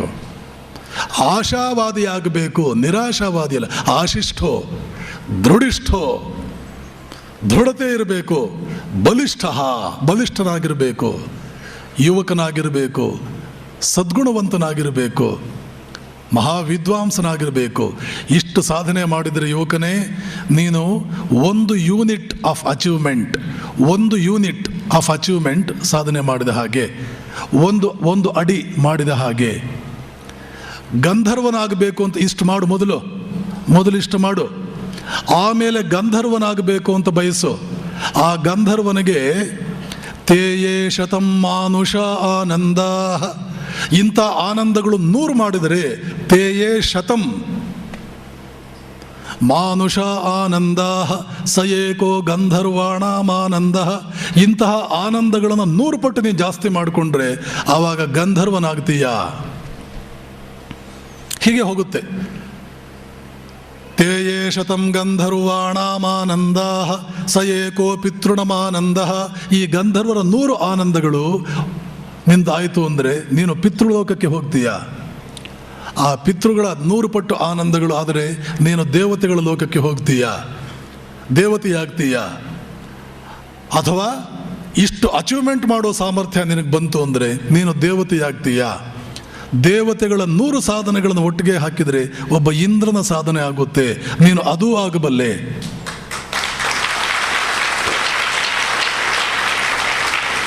ಅಷ್ಟಕ್ಕೆ ಮುಗಿಲಿಲ್ಲ. ಇಂದ್ರನ 100 ಆನಂದಗಳು, 100 ಸಾಧನೆಗಳು ಒಬ್ಬ ಬೃಹಸ್ಪತಿಯ ಸಾಧನೆಗೆ ಸಮವಾಗುತ್ತದೆ. ನೀನು ಅದೂ ಆಗಬಲ್ಲೆ. ಬೃಹಸ್ಪತಿಯ 100 ಆನಂದಗಳು ಪ್ರಜಾಪತಿ ಅಂದರೆ ಏನು ಗೊತ್ತಾ? ಬ್ರಹ್ಮ ವಿಷ್ಣು ಮಹೇಶ್ವರ, ಅಲ್ಲಿ ಬ್ರಹ್ಮ ಇದೆ, ಅವನು ಪ್ರಜಾಪತಿಯ ಆನಂದಕ್ಕೆ ಸಮವಾಗುತ್ತೆ. ಪ್ರಜಾಪತಿಯ 100 ಆನಂದಗಳು ಒಬ್ಬ ಮುಕ್ತ ಪುರುಷನ ಆನಂದಕ್ಕೆ ಸಮವಾಗುತ್ತೆ. ನೀನು ಹುಟ್ಟಿರೋದೇ ಮುಕ್ತ ಪುರುಷನಾಗೋದಕ್ಕೆ. ಮುಕ್ತ ಪುರುಷನ ಸ್ಥಾನಮಾನ ಏನು? ಪ್ರಪಂಚದ ಚಕ್ರವರ್ತಿಯ ಸ್ಥಾನಮಾನ ಏನು? ಇಡೀ ಪ್ರಪಂಚದ ಚಕ್ರವರ್ತಿಯಾದವನು ಒಂದು ಜುಜುಬಿ, ಒಂದು ಹುಲ್ಲುಕಡ್ಡಿ ಆ ಮುಕ್ತ ಪುರುಷನಿಗೆ ಹೋಲಿಸಿದರೆ. ರಾಮಕೃಷ್ಣರು, ವಿವೇಕಾನಂದರು, ರಮಣ ಮಹರ್ಷಿಗಳು, ಅಲ್ಲಮಪ್ರಭು, ಅಕ್ಕ ಮಹಾದೇವಿ, ಇಂಥ 100 ಜನ ಮುಕ್ತ ಪುರುಷರು ಅವರಾದ್ರಲ್ಲ. ನಾವು ಎಲ್ಲಿದ್ದೇವೆ? ನಮ್ಮ ಬಯೋಡಾಟಾ ಎಲ್ಲಿದೆ? ನಮ್ಮ ಬಯೋಡಾಟಾ ಎಲ್ಲಿದೆ? ನಮ್ಮ ಬಯೋಡಾಟಾ ಏನಿದೆ? ನಮ್ಮ ಅಚೀವ್ಮೆಂಟು? ನಮ್ಮೂರಿನವರು, ನಮ್ಮ ಪಕ್ಕದ ಊರಿನವರು ಮುಕ್ತ ಪುರುಷರಾದ್ರಲ್ಲ. ಇಂದ್ರನ 100 ಆನಂದಕ್ಕೆ ಬೃಹಸ್ಪತಿಯ ಆನಂದಾಸಮ, ಬೃಹಸ್ಪತಿಯ 100 ಆನಂದಕ್ಕೆ ಪ್ರಜಾಪತಿಯ ಆನಂದಾಸಮ, ಪ್ರಜಾಪತಿಯ 100 ಆನಂದಕ್ಕೆ ಮುಕ್ತ ಪುರುಷನ ಆನಂದ ಸಮ. ಬೆಳಗ್ಗೆಯಿಂದ ಸಾಯಂಕಾಲದವರೆಗೆ ನಮ್ಮ ಮನೇಲಿ ಅಜ್ಜ ಅಜ್ಜಿ ಎಲ್ಲ ಮುಕ್ತಿ ಬೇಕು ಅಂತ ಬಯಸ್ತಾ ಇರ್ತಾರಲ್ಲ. ಆ ಮುಕ್ತಿ ಅಂದರೆ ಏನು ಅರ್ಥ? ಪ್ರತಿಯೊಬ್ಬರಿಗೂ ಮುಕ್ತನಾಗುವ ಸಾಮರ್ಥ್ಯ ಇದೆ, ಆಗಲೇಬೇಕು ಜೀವನದಲ್ಲಿ ಅಂತ ಜನ ಹೇಳೋದನ್ನು ನಾವು ಕೇಳಿದ್ದೀವಲ್ಲ. ಅಷ್ಟು ಸಾಧನೆ ಮಾಡೋದಕ್ಕೆ ಯಾಕೆ ಮನಸ್ಸು ಮಾಡ್ತಾ ಇಲ್ಲ? ಹೊಟ್ಟೆಪಾಡು, ಗುಬ್ಬಚ್ಚಿ ಆಗಿಬಿಡು, ಗುಬ್ಬಚ್ಚಿ ಜೀವನ ಮಾಡಿಬಿಡು. ಈ ರೀತಿಯ ಉಪದೇಶಗಳು ನಮ್ಮ ಮಕ್ಕಳಿಗೆ ನಾವು ಹೇಳಲೇ ಇಲ್ಲ. ಪ್ರಪಂಚವನ್ನೇ ಗೆಲ್ಲಬೇಕು, ಹಿಮಾಲಯವನ್ನು ಕುಟ್ಟಿ ಪುಡಿ ಮಾಡಬೇಕು. ಸ್ವಾಮಿ ವಿವೇಕಾನಂದರು ಪತ್ರಗಳು ಬರೀತಾರೆ. ಕುರ್ಮಸ್ತಾರಕ ಚರ್ವಣಂ ತ್ರಿಭುವನಂ ಉತ್ಪಾಟಯಾಮೋ ಬಲಾತ್.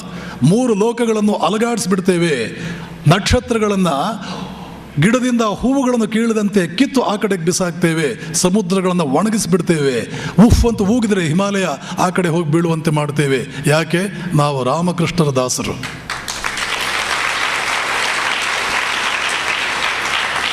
ಇಂಥ ಚಿಂತನೆ ಸಣ್ಣ ಮಕ್ಕಳಿಗೂ ಹೇಳಬೇಕಾಗಿತ್ತು.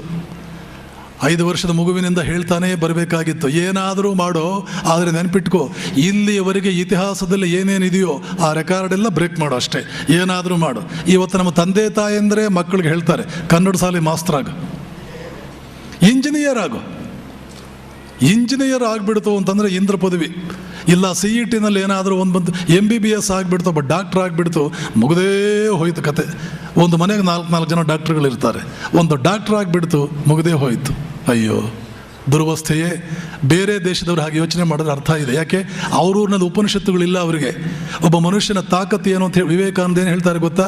No sciences, no books, no scriptures can even imagine the glory of self that appears as man. ಮನುಷ್ಯನ ಶಕ್ತಿಗಳು ಎಷ್ಟು ಅಂತ ಕಲ್ಪನೆ ಮಾಡಿಕೊಳ್ಳೋದಕ್ಕೂ ಯಾವ ಧರ್ಮಕ್ಕೂ ಆಗೋದಿಲ್ಲ, ಯಾವ ವಿಜ್ಞಾನಕ್ಕೂ ಆಗೋದಿಲ್ಲ, ಕಲ್ಪನೆ ಮಾಡ್ಕೊಳ್ಳೋಕ್ಕಾಗೋದಿಲ್ಲ. ಅಷ್ಟು ಶಕ್ತಿಗಳಿದೆ ಮನುಷ್ಯನಲ್ಲಿ. ಅಲ್ಪತನ, ಹೊಟ್ಟೆಪಾಡು, ಎಂತಹ ಇದೊಂದು ಜೀವನವೇ ಇದು ಜೀವನವೇ. ಆತ್ಮಹತ್ಯೆಗಿಂತಲೂ ದುರ್ವಸ್ಥೆ ಇದು. ಕೊನೆಗೆ ಆತ್ಮಹತ್ಯೆ ಮಾಡ್ಕೊಂಡವರಾದ್ರೂ ಹೋದರು. ಇದು ಬದುಕಿಯೂ ಆತ್ಮಹತ್ಯೆ. ಇದು ಒಂದು ಜೀವನವೇ ಅಲ್ಲ ಇದು. ಆದ್ದರಿಂದ ನೆನಪಿಟ್ಕೊಳ್ಳಿ, ಅಲ್ಪ ಆಸೆಗಳು ಬೇಡ. ಯಾವ ಕ್ಷೇತ್ರದಲ್ಲಾದರೂ ಒಂದು ಸೆಕೆಂಡ್ ತಗೊಂಡಿದ್ದೀವಿ, ಒಂದು ಕ್ಷೇತ್ರ ಏನಂತ ಕೆಟ್ಟ ಕ್ಷೇತ್ರವ ಇದು? ಹಣ ಬರುತ್ತೆ, ಕೀರ್ತಿ ಬರುತ್ತೆ, ಯಾರಿಗೆ ಬೇಡ? ಗೌರವ ಬರುತ್ತೆ, 10,000-100,000 ಜನ ಪರಿಚಯಕ್ಕೆ ಬರ್ತಾರೆ, ದೇಶ ವಿದೇಶಗಳನ್ನು ನೋಡ್ತೀವಿ. ಇದನ್ನೆಲ್ಲ ಪ್ರತಿನಿತ್ಯ ಮನಸ್ಸಿನ ಮುಂದೆ ತಂದ್ಕೋಬೇಕು, ಕನಸು ಕಾಣಬೇಕು. ಒಂದು ದಿನ ನಾನು ಹೀಗಾಗ್ತೇನೆ, ಈ ವರ್ಷದ ಕೊನೆಗೆ ನಾನು ಹೀಗಾಗ್ತೇನೆ, ಮುಂದಿನ ವರ್ಷದ ಕೊನೆಗೆ ಹೀಗಾಗ್ತೇನೆ, 5 ವರ್ಷದ ನಂತರ ಹೀಗಾಗ್ತೇನೆ. ಒಂದು ಚಾರ್ಟ್ ಹಾಕ್ಕೋಬೇಕು. ನೀವು ಮಲ್ಕೊಳ್ಳೋ ರೂಮ್ನಲ್ಲಿ ಅದೆಲ್ಲ ಬರ್ಕೋಬೇಕು.